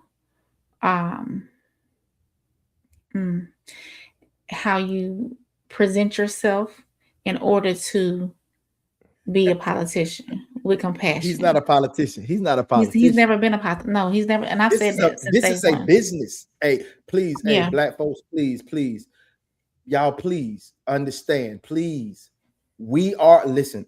I'm gonna tell you this on a regular basis. We are on North America.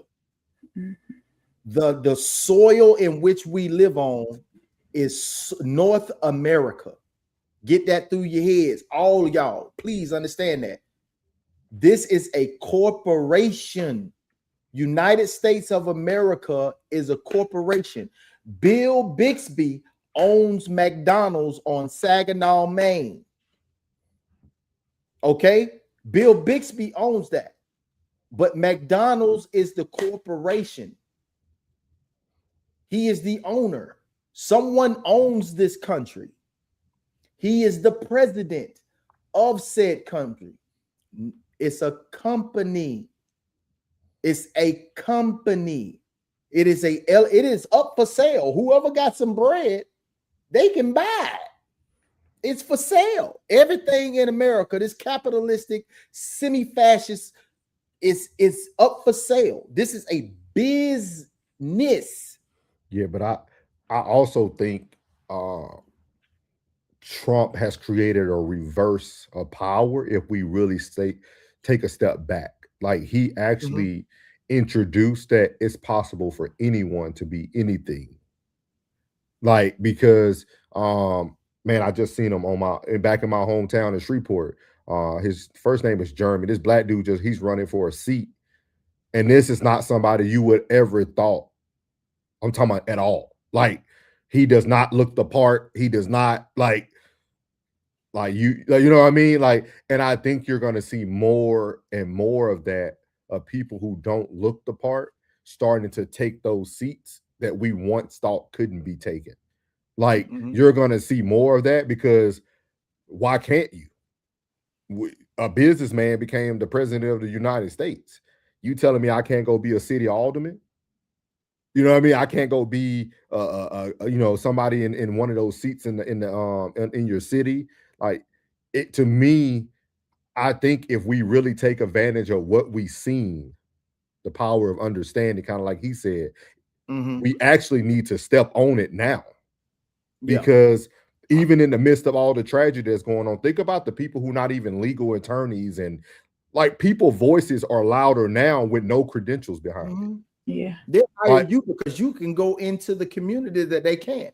Yeah, They probably want to go help. The public opinion has them so afraid to even step into those communities. So you can probably run in and get it and be like, hey, can you go down to this is the worst part of Shreveport. Can you go down there and get this in order? Sure, I can.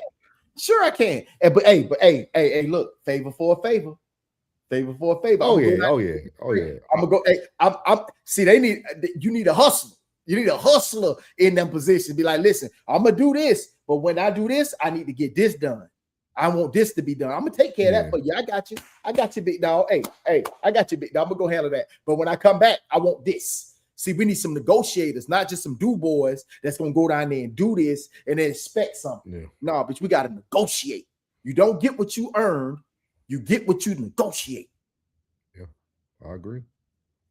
We're gonna get to these comments and then we're gonna move on to the final segment.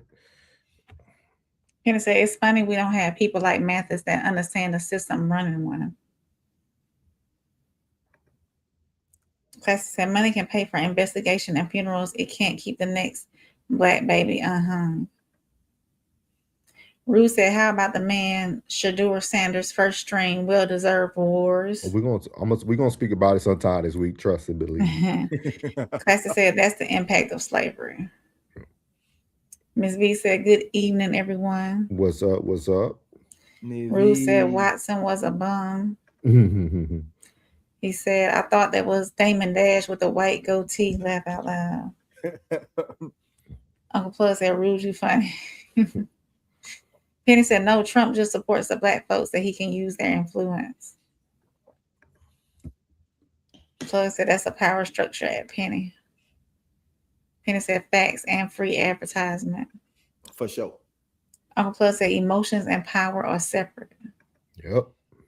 Penny said, emotions are money and money is power. Ms. V said, with the help of his rich father.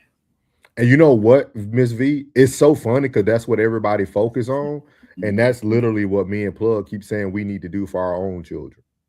Yeah. Like the thing, the thing that we throw as an insult is actually what we should be throwing as the thing. Yeah. Like it's unique.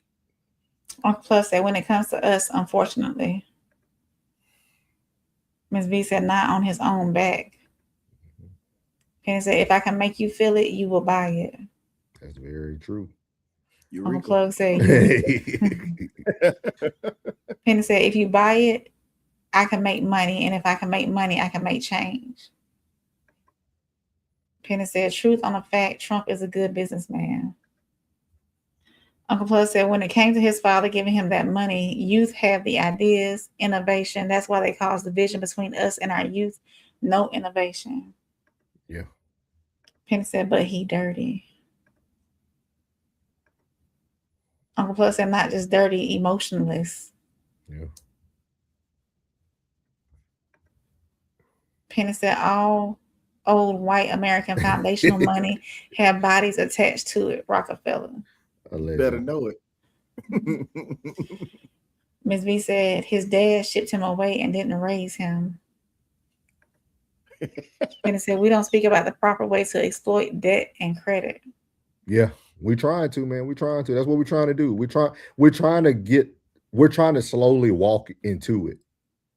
Like if we have these conversations and we can't get past the other conversations that are blocking the conversation, like we'll never be able to get to exploiting debt and credit. Like we'll never get to those principles that Plug was talking about, because you do have to have moments of emotionless. Like the success and blessings that I reap is because I'm even keeled.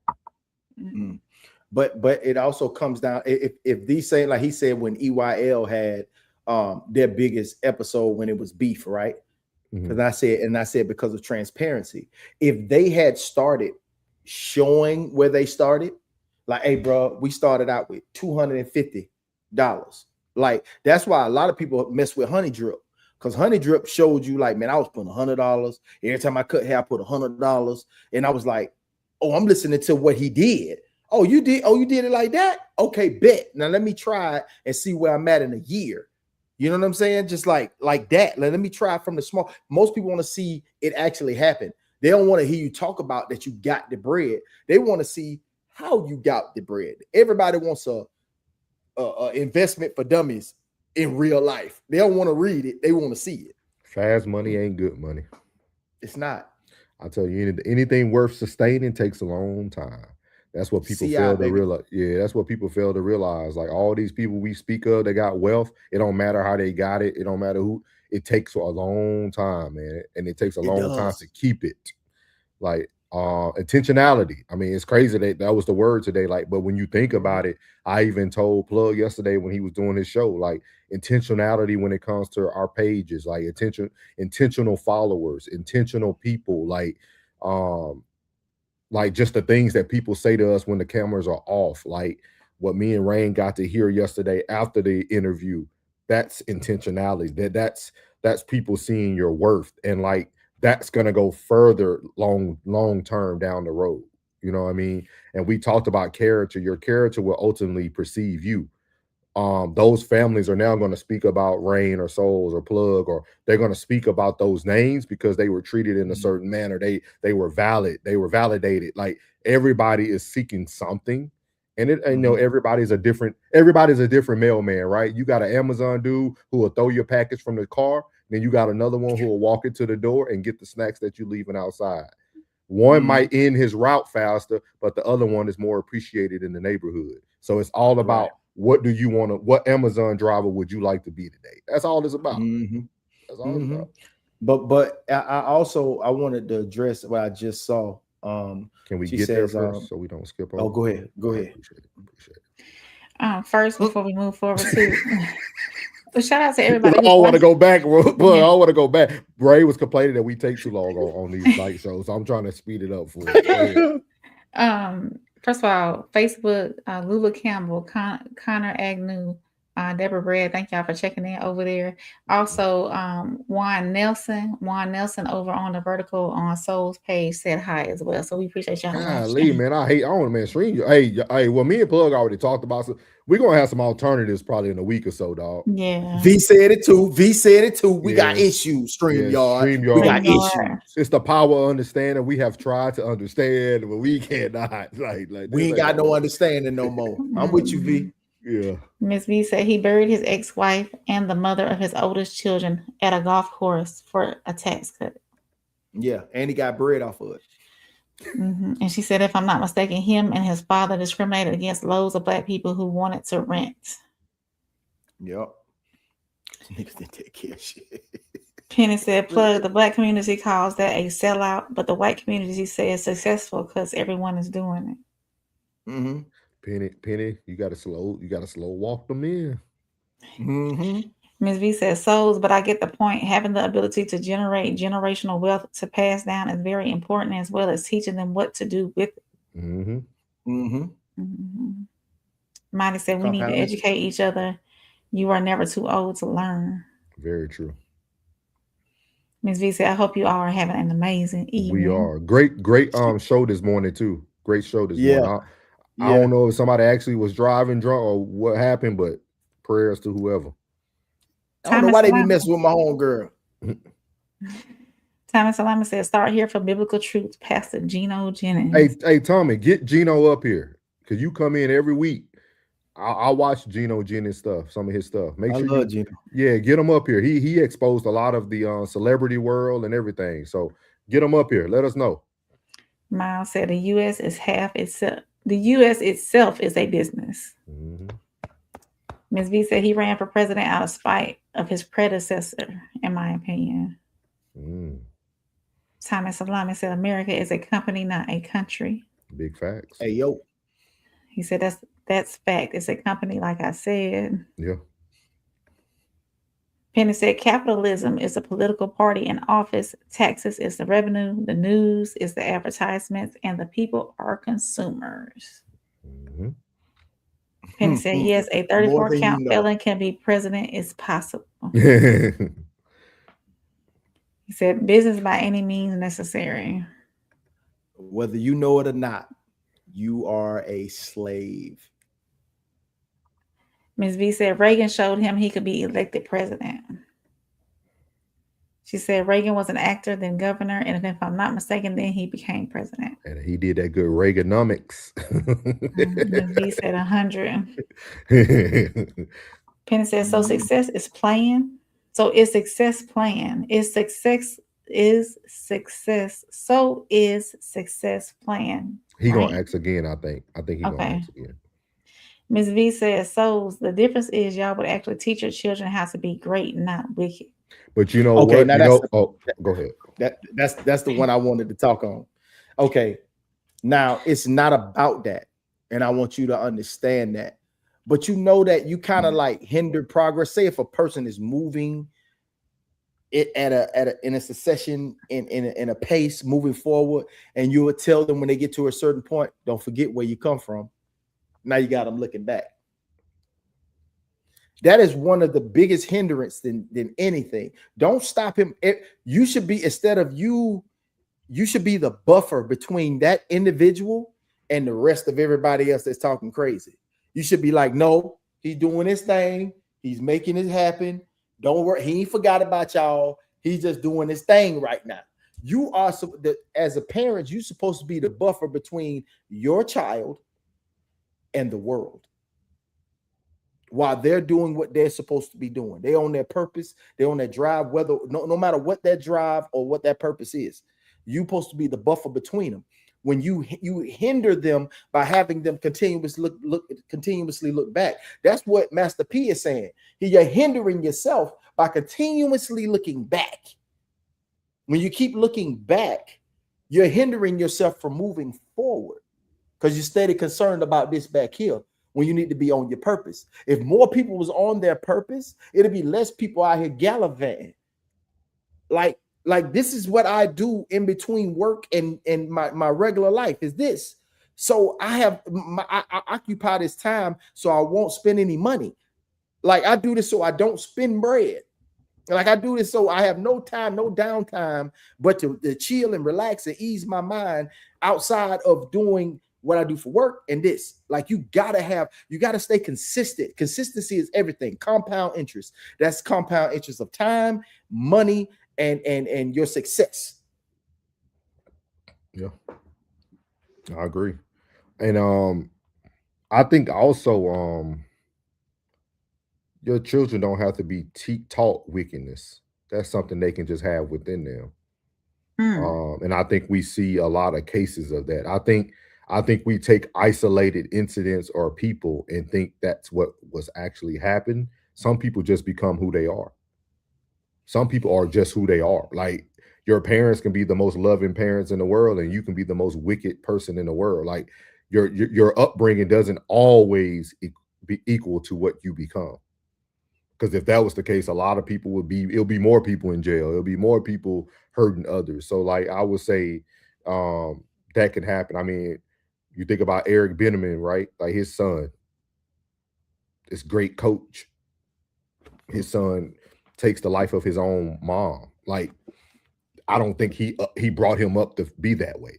Like, so like it's just one of those things that if a person's gonna be wicked, they're gonna be wicked. Or the wealth could bring the wickedness into their lives, right? When you think about these celebrities that we covered a few weeks ago in the grooming series, right? Like their lives were switched because of the grooming process and the things that they wanted, which we call fame today. They played the cost for it. So you always get those mothers or family members that say, hey, I didn't raise my child like this. And after the fact too. Penny says, so is success changing the game or playing it better than the others? I think success looks different for everybody, Penny. I think success looks different for everybody. I said something on Plug, but we had a good talk. Plug show was good, y'all. I know y'all getting tired of me referencing, but it was a good conversation because everybody was engaged. But I said something that some of us are here to make change and not change coins. Coin that phrase. Yeah, like to me, my change does not have a monetary value on it. My change is priceless. Like I'm not seeking monetary gain. If I was seeking monetary gain, I know how to easily produce that. Like I know how to easily turn it on right now. I could turn it on and go ham. Like I could, like, for real. So Penn said souls even kill and discipline is different than ruthless and callous. But Penny, some people perception might look at even kill and discipline as ruthless and callous. Penny, when you coming up, you and Soul need to have a talk. Penny said everyone wants to be the generation that spends, not the generation who saved and saw nothing but grind. Penny said, so you're saying you have snacks? No, I don't leave nothing at my door for them Amazon people. Hey, half of the time, Penny, they be lying about the Prime. I'm about to cut Prime. I know. Oh, you gonna get it tomorrow. I got 3 days I'm waiting on it. I'm finna cut Prime too. Ms. V said she's laughing and she said 100. No, you gonna take the risk, plug, every time. I'm going. You got to order it within the time frame. It's always war. You see that? Y'all see that? It's always war with the system. Plug is part of the system. You got to order it within the time, dog. You had it. I know that's 7 to 10. 7 to 10. You get it next day, man. 7 to 10. Right. I'm gonna tell you this how it be getting me too. I be on there after midnight and it'll be there tomorrow, and I'm thinking it's gonna be there in the morning. No, it's gonna be there the next day. I got some DSP. I got some homeboys in DSP, so I already know how it works. Ms. B said that BS trickle down economics. She said, plug, if their purpose is wicked, then yes, get in the way of that ish. She said, if you have wicked children that turn into wicked adults, you do not coddle them. Not at all. And it said, all wealth does is magnify life. That's true. Ms. B said, and sometimes it best serves an individual to get it out the mud so that they appreciate, value, and protect both their wealth and their self, as opposed to handing them something they didn't even earn. Hey, we're gonna study this, y'all. We're gonna have a series on that. Get it out the mud. Okay. There we go. The chat always come up with the topics. Ms. V is laughing. Penny said, plug a plant now. Yeah, I told y'all. I tell y'all, man, can't trust them. Amazon has weakness.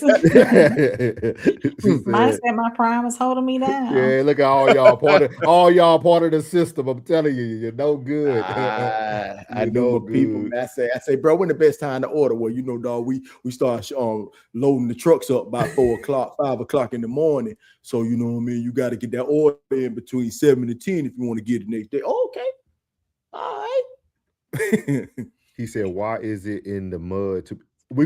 Penny, I got a huge thought process wrapped around getting it out the mud, dog. Like, yeah, I'm a mud-made monster. I'm a mud-made Put that on monster. a shirt. I'm a mud-made monster. She tickled. Yeah, we're gonna cover it, Penny. Penny, we need you up here for that one when we cover it. We need you up here for that. Mud-made monster. Get ready, Penny. Yeah, so we're gonna run into this last segment of the night, better known as Souls Talk.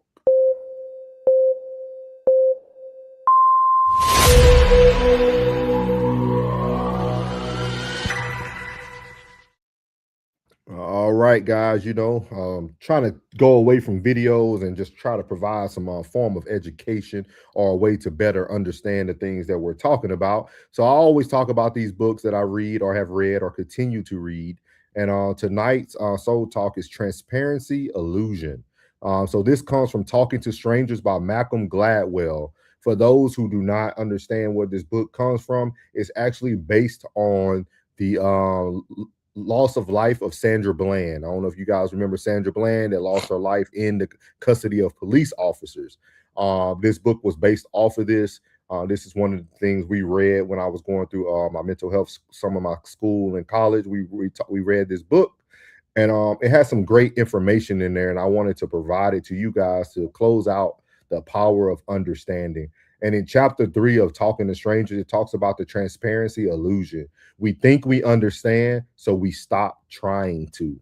The core idea is that we overestimate how well we understand people and situations. We judge MAGA supporters without understanding them. We judge the justice system without understanding its mechanisms. We judge historical trauma without understanding its weight. The illusion is we think we understand, so we stop trying to actually understand. The quote in chapter 3 that stands out, that goes with the transparent illusion, says, we think we can read people, but we can't. And it directly goes back to our opening tonight that Rain read. We've been judging the wrong thing. So transparency illusion, he talks about this a lot in the book, going through the Sandra Bland story, is because most of the interaction between Sandra Bland and the officer was all based on that person's preconceived notion of that person. Right? Plug talks about this a lot, even when it comes to law enforcement, right? If you already have a certain preconceived notion of a person, a corporation, an individual, you're going to move in that way. But moving in that way also creates this transparency of illusion, right? We actually put ourselves either at a defense or an offense. And it talks about, I will highly encourage you guys to go even get a synopsis of the book or a breakdown of it. But it talks about how Sandra Bland, because we all know she lit up the cigarette. She started smoking the cigarette in the face of the police officer as he was trying to talk to her. It was a lot of disrespect giving back to the person just based on the stance of what the individual, and that interaction created the roller coaster for the entire interaction. And I think tonight, as we talk about the power of understanding, we talked about it in economics, political realm, and we also talked about it in business and also on the personal side of things as well. But the transparent illusion is something that we get a lot of. The understanding is power, and judgment is the weakness part of understanding. Once we pass judgment, we no longer have the power to understand a person. And I think a lot of times we get caught up in thinking that we understand people, and it becomes a weakness in our own brain, right? That's why I always say I don't have to agree with you. Like, we don't have to agree. That's not what we're having conversations about. If me and Plug, we disagree more than anything, but we can have an overall conversation and come to a common understanding. He understands what I'm saying. I understand what he's saying. And okay, we might not agree, but we have understanding of each other. And then now I can move forward. I no longer have an illusion of who I think Plug is. He just told me who he is. But we don't have that without conversations, just like with 19 Keys. You gotta learn that. So that's something learned. That's something learned. That's something that I know our community struggle with, because I'm getting grown enough just to be able to do it now. You know what I mean? So I know we struggle with it. Yeah. So this book was very powerful for me. Taught me a lot. I read it when it first came out. I'm a big Malcolm Gladwell fan. He has the book Tipping Point too, which talks about how the power of change and being patient, and how things actually have to reach a tipping point for us to reach success. But this book, Talking to Strangers, talks about the transparent illusion. And I think this is very powerful to understand that we think we can read people, but we can't. And I think that's something that we have to really start to understand, is that you don't know anyone. You can listen to them. Sometimes they say a great thing, they talk a great game, then their actions don't align. Me and Plug just had this conversation yesterday for about 30 minutes. Like 30 minutes. Like, and Plug helps me look at myself. Like, I'm not saying I'm better than anyone, but I have a very unique manner of dealing with people. Like, a very unique perspective on like the stance that he has is that, like, most people couldn't have it. Not saying that they can't have it, they couldn't have it. And I know it sounds like the same thing, but it's not, because it's like that's some I know he disciplined, because that's some hard shit to do. You know what I mean? Because most people, there's no veering off this path. Like, mother, you said this. I every fucking syllable. Like, I know his mama was probably like, I better be more, you know what I'm saying? Like direct with how I tell him to do something, because he's going to do this shit exactly how I said. Mama, you said to put that right here, here, here, and here, and then don't do this, and I didn't do that. You right, baby. You right. I was wrong. It's like a no-win argument. Yeah, I think we have. I think we have failed into a lot of the cliche sayings that we fall into. Talked about it, but I'm very big at once you present something or once you use words that I'll never do this or I'll never do. Well, I'm watching for that. Once I see the moment you adjust, and it don't align with what you said, like it just don't rock with me.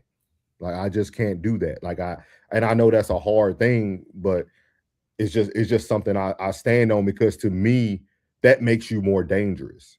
Because if you can have a conversation with me and tell me that you would never do X, Y, and Z, and then I see you shrouded in the fence of X, Y, and Z, now I don't know who you really are anymore. Or even if you can believe them what they tell you. Yes. You know what I mean? That's the more, yeah. Yeah. Like I don't play a game. Like this calmness is who I am all day. Every day. I have zero else given for sure. like you know what I mean? Like and I know where I came from too. I was a horrible, nasty person. That's what people don't understand. I used to think everything was about, oh, can you fight? I thought everything was handled in a physical manner. I went through that from 18 to about 25. Everywhere I went, I thought I could fight everyone, fight every fight. And then at the end of the day, half of these niggas were cowards anyway. Because when you call people on their bluff, that ain't really who they are. Like once I learned that, shout out to my boy Duran. He be mad at me because I don't pick up the phone and I don't call, but he be watching. But like shout out to my boy Duran, but he educated me on that. Because I used to be that friend that we can go out together and somebody say something crazy to plug, I'm punching you first. We ain't even got to talk about it. We can ask questions later. Like I used to be that. I was literally a crash out for my boys. Certified. Yeah, like I was that guy. Like, hey, we could talk about it later. Like, oh no, he said, what do you? Let's go. Like it was about action, because I was very talented in that area of life. So I had, you know what I mean? If it wasn't no gun or knife, I'm winning. Because my crazy is crazy. You know what I mean? Like it's a difference. And my mom used to always tell me, rest in peace to Joyce. My mom used to say, Mel, if you didn't go to that military, I thought you were gonna be dead or in jail. Because that's all I did. That's all I did. You talk to my family, you talk like the upbringing. That's why I said me and Plug can tell you, man, the conversations in our home, man, is so beautiful. Like it's so beautiful, dog, because you've seen everybody at their lowest, at their middle, and their highest. So it's just one of those things, man. But I will highly encourage you guys to really get into this book, Talking to Strangers, and actually breaking down the transparency of illusion, because we don't fully understand people. You know what I mean? My silence is my greatest gift. So. Do you think your silence is misunderstood sometimes? Oh, it is misunderstood. But when I go in on you, I don't do like Michelle Obama. I don't go higher. I go low. The hell. I'm gonna give you a life sentence. I'm gonna point out everything. Plasma. Because you got the elephant brain. You just been keeping notes the whole time. I'll let y'all talk, man. Y'all trying to expose my who I am. Go ahead. No, man. Transparency illusion. The transparency illusion. We think we understand. Look, so stupid, man. The world can be burning down, and so be like, okay. Everything's perfect. Everything's perfect. Okay. It's just how I envisioned it. Yeah. Burn it down. Yeah, I knew this shit was gonna burn. Yeah. Y'all ain't fireproof your home. I did. I got me. What about you? That's funny. But yeah, great book, guys. Malcolm Gladwell, Talking to Strangers. Great book. Yeah. Might have said facts, plug. Penny, salute. Ms. B said, "Get it out the mud" equals from the M and F and ground up. We're gonna talk about it, V. We're gonna talk about it. Plug said, "Facts, V." Plug said, "Thank you, Marty." Penny said, "PVU, Waller County Jail." What is PVU? You know, I can be naive to some of these things. Is it Prairie View University or something? I don't know. Waller County Jail. Uncle Plug said, "I meant facts, V." Penny said, "Plug, what platform V on?" Oh, cast it or carry it. Cast it or carry it. Yeah, that's her channel. Penny, go ahead, tap in. She be talking have some good talks over there. Yeah, she be on it. Mm-hmm. Did she drop it? I don't think she did. She said 100. Ms. V said Elon Musk is a heavenly flawed man, and his father did a number on him, 100. Ms. V said, "Have y'all read the autobiography of Elon Musk?" I haven't, but I've seen interviews of the author and G's. I will now that you brought it up. When people bring up certain books, I'll definitely listen to it. I'm an Audible guy. Mm-hmm. So Penny says, "So is there no growth in a person for you, souls?" I think those are two different things. Mm-hmm. I think when people want to grow, Penny, they don't make concrete statements. They don't say I'll never do that. Like I would never, or I would, or this, or like that's not, to me, growth. You leave room for growth. Like how Plug said, like he's understanding, he's letting you know that he's open to growth. He's open to change. Like he's like when me and Plug, we usually talk on Sundays a lot. Like we'll talk. You can tell we're both open to understanding. We'll have our dialogue, and we were both open to understanding. I think everybody needs growth, because somebody could have counted me out when I was in my early 20s, crashing out every day.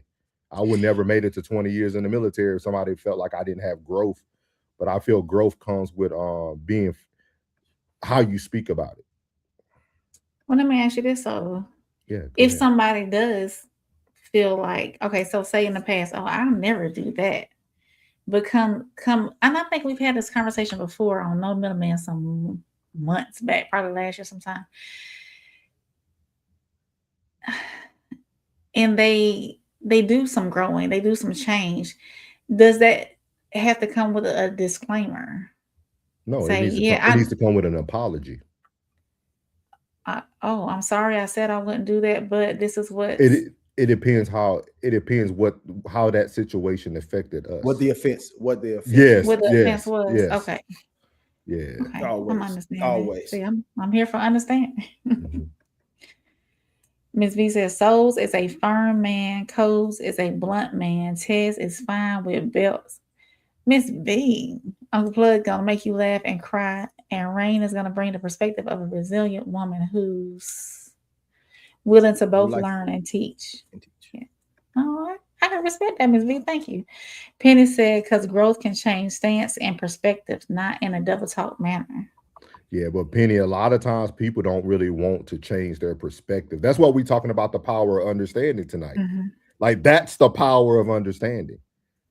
That's to be able to grow and change in your perspective, right? Like with me and Rain doing these town halls and talking to the Lancaster family, it opened me up some. It opened me up to a more. That's why I opened up the show today about Karmelo. It opens up a little bit more about it, right? Like I could, like when I asked her those questions that she was willing to answer about, how do you feel about the system? How do you feel about? And she said two things can be true. She said, Black Lives Matter. I really feel that way because Malachi matters, but I also feel all lives matter. Yeah. So souls might speak more on all lives because I haven't been initially affected by Black lives. Does that make sense? She said her perspective changed the moment she had to now keep justice for Malachi. You see what I mean? So like that's that growth. Like she got growth. She understood, because she said at first she was kind of in that world of thinking that everything is okay and things like that. So you know what I mean? Like, so yeah, you definitely learn through experiences. But I still won't stop my push on that we need to do better, because I can't focus my work on someone that I can't control. She's got the heart emojis. She's laughing. And it says, Soul's got us on them picture books again. It's infographics. Penny said prayer review and prayer review A&M in the university. Ryan, you letting me down, man. I know. Look, y'all. It's after midnight. I didn't get a good nap this evening. Miss V said I can't drop my link. I just did for you, Miss V. And she's got the praying hands. She said 100. And she said, Soul, would you agree that you are firm? What does firm mean to you, Miss Miss V? What does firm mean to you, man? Yeah. I'm firm but fair, as they say. All right, firm man. but fair. Come on, Rain, don't mess up the school. Yeah, what I said. Let me go back and say it. Prairie View A&M University. Prairie View. Penny from Texas.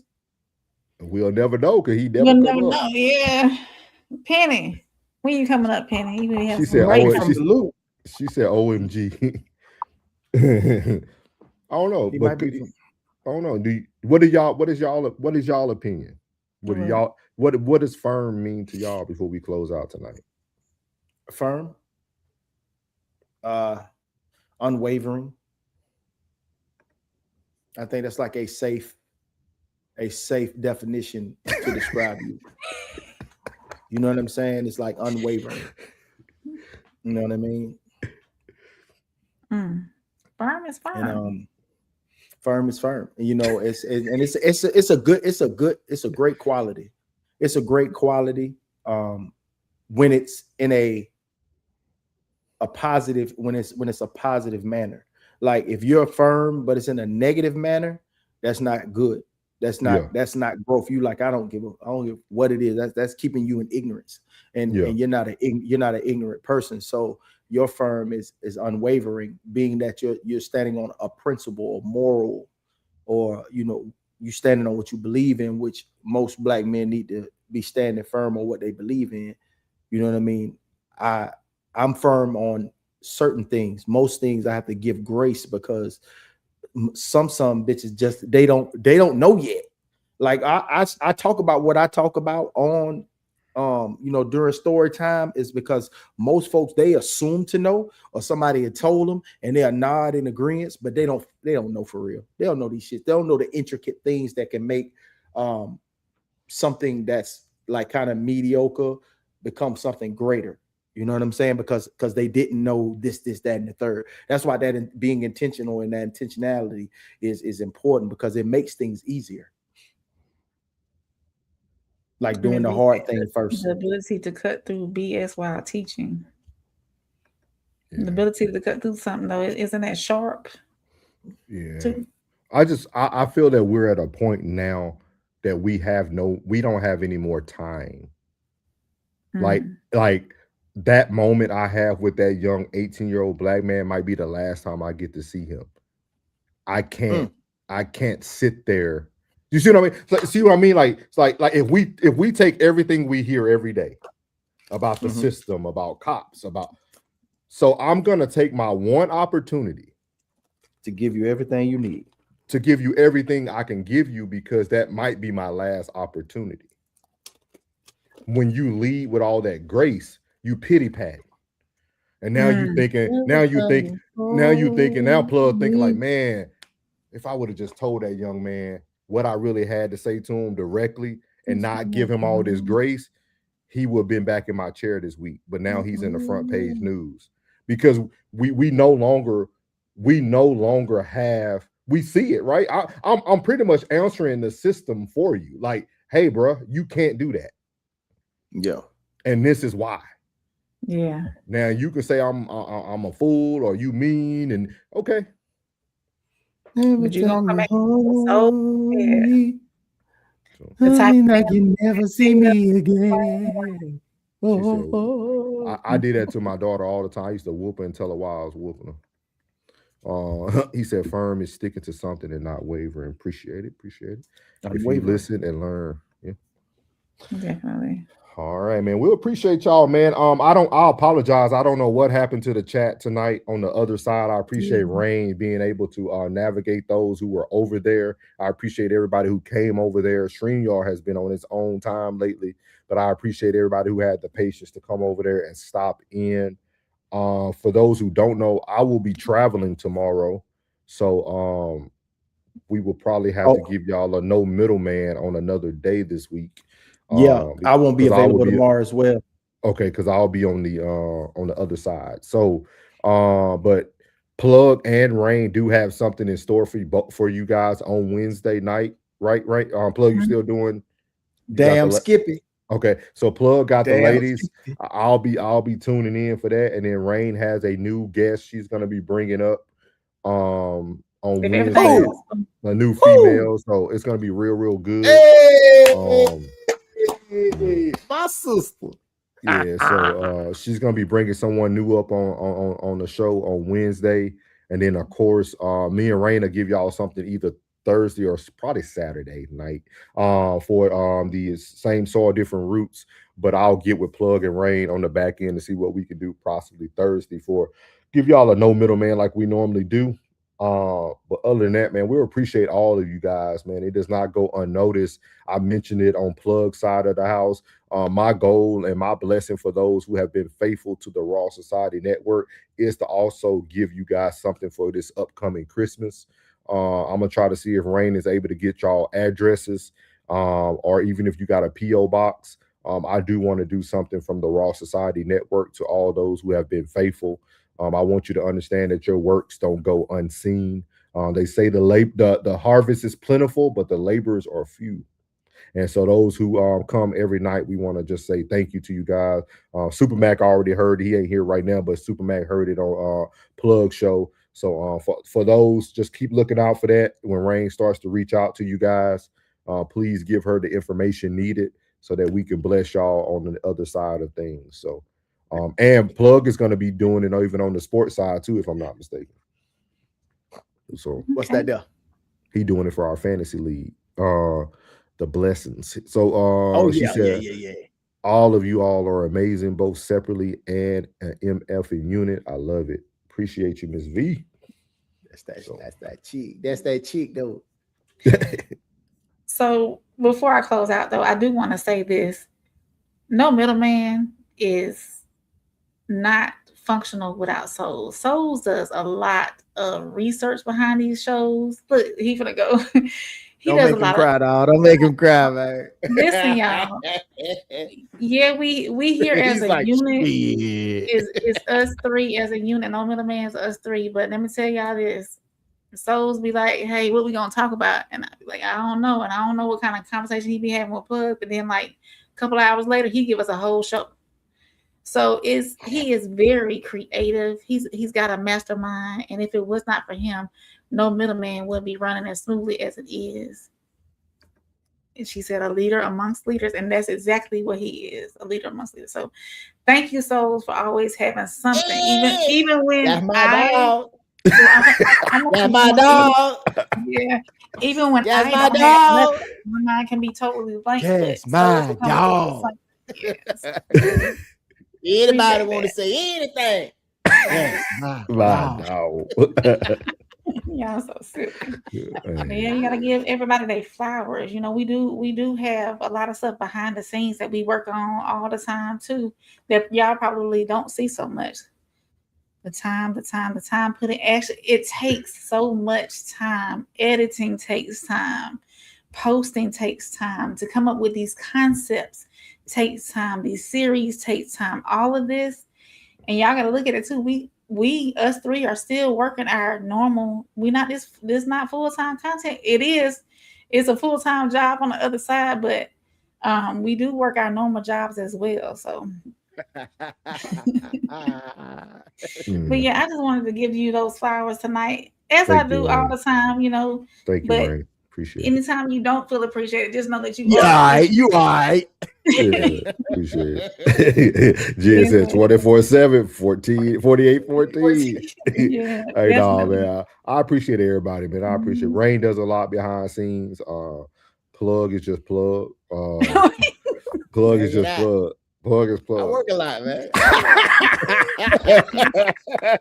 I work a lot, man. No, but I'm more proud of you guys doing your own thing more intentionally. Like when Plug put that show together yesterday, dog, I was like, man, this is what we've been needing. This is it right here. Like, this is it. Like that conversation was like dope. Like, that's what everybody has their strengths. And like, once people are able to see that, like they're gonna see when Rain investigates and all that stuff. Like, once you get into all that stuff, like people will see like everybody has their gifts, and then we just come together and rock it out, man. I already told everybody, people won't believe what's gonna happen in 2027. I'm telling you right now. I called it in 2026. I'm calling it in 2027. God has a blessing over Raw Society Network, and y'all will be able to be a part of it if you stay along for the ride. So we appreciate everybody. She said, I can't wait for y'all to do another live where y'all actually link up in person again. I'm sure if we do anything next, ma'am, it'll be right here in the good old state of Texas. So I'm thinking like Oklahoma, broken bow. Oh, like okay. winter time with the fireplace going, I can make my s'mores. I've been dying to make my s'mores. My s'mores is gonna happen. I'm just letting y'all know. I want s'mores over an open campfire. I want it. You gotta burn that marshmallow just a little bit. All right, y'all. So you've been judging the wrong thing. You've been judging power instead of understanding it. You've been judging history instead of learning it. You've been judging the system instead of knowing how to beat it. And every time you judge instead of understand, you stay stuck. But here's what changes. The moment you stop judging and start understanding, and you become dangerous. Not to anyone else, to the limits people put on you. You duplicate power you see. You learn from the past instead of living in it. You navigate the system instead of being trapped by it. So today, we wrote down 3 stories: political power, historical weight, legal persistence. One pattern connects them all, and one question changes everything. What am I refusing to understand, and what is it costing me? That's the power of understanding. Souls, Rain, Plug, no middleman. We live in a time of labels, not listening. Everybody got a verdict before they got the facts. We judge what we don't understand, then wonder why we're divided. Politics, history, justice. Maybe the greatest weapon ain't being right. Maybe it's understanding why. Understand me before you judge me. Yeah. Hear the whole truth before you come for me. Yeah. Left side, right side, everybody choosing team, but the truth in the middle ain't always what it seems. Understanding is power. Judgment builds walls. Labels make it easy not to listen at all. So, we ain't scared of the discussion. No middleman. We're bringing understanding. Yeah. Everybody talking, ain't nobody hearing. We fear different views, so we weaponize feelings. One clip, one post, now you know who they are. 20 seconds can't explain somebody's scars. Politics got neighbors looking like enemies. History get filtered through selected memories. Justice gets debated before evidence lands.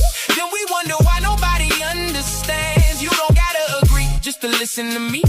Understanding ain't surrendering what you believe. It means I know your role before I question your route. Know what shaped your thinking before I shut you out. Whoa. Understand me before you judge me. Yeah. Hear the whole truth before you come for me. Yeah. Black, white, left, right. Everybody choosing teams, but division gets stronger when we stop listening. Standing is power. Judgment builds walls. Labels make it easy not to listen at all. So, we ain't scared of the discussion. Yeah. No middleman. We're bringing understanding. Yeah. We inherited battles we ain't even start. Old wounds still beating inside new hearts. Different soil, different roads, different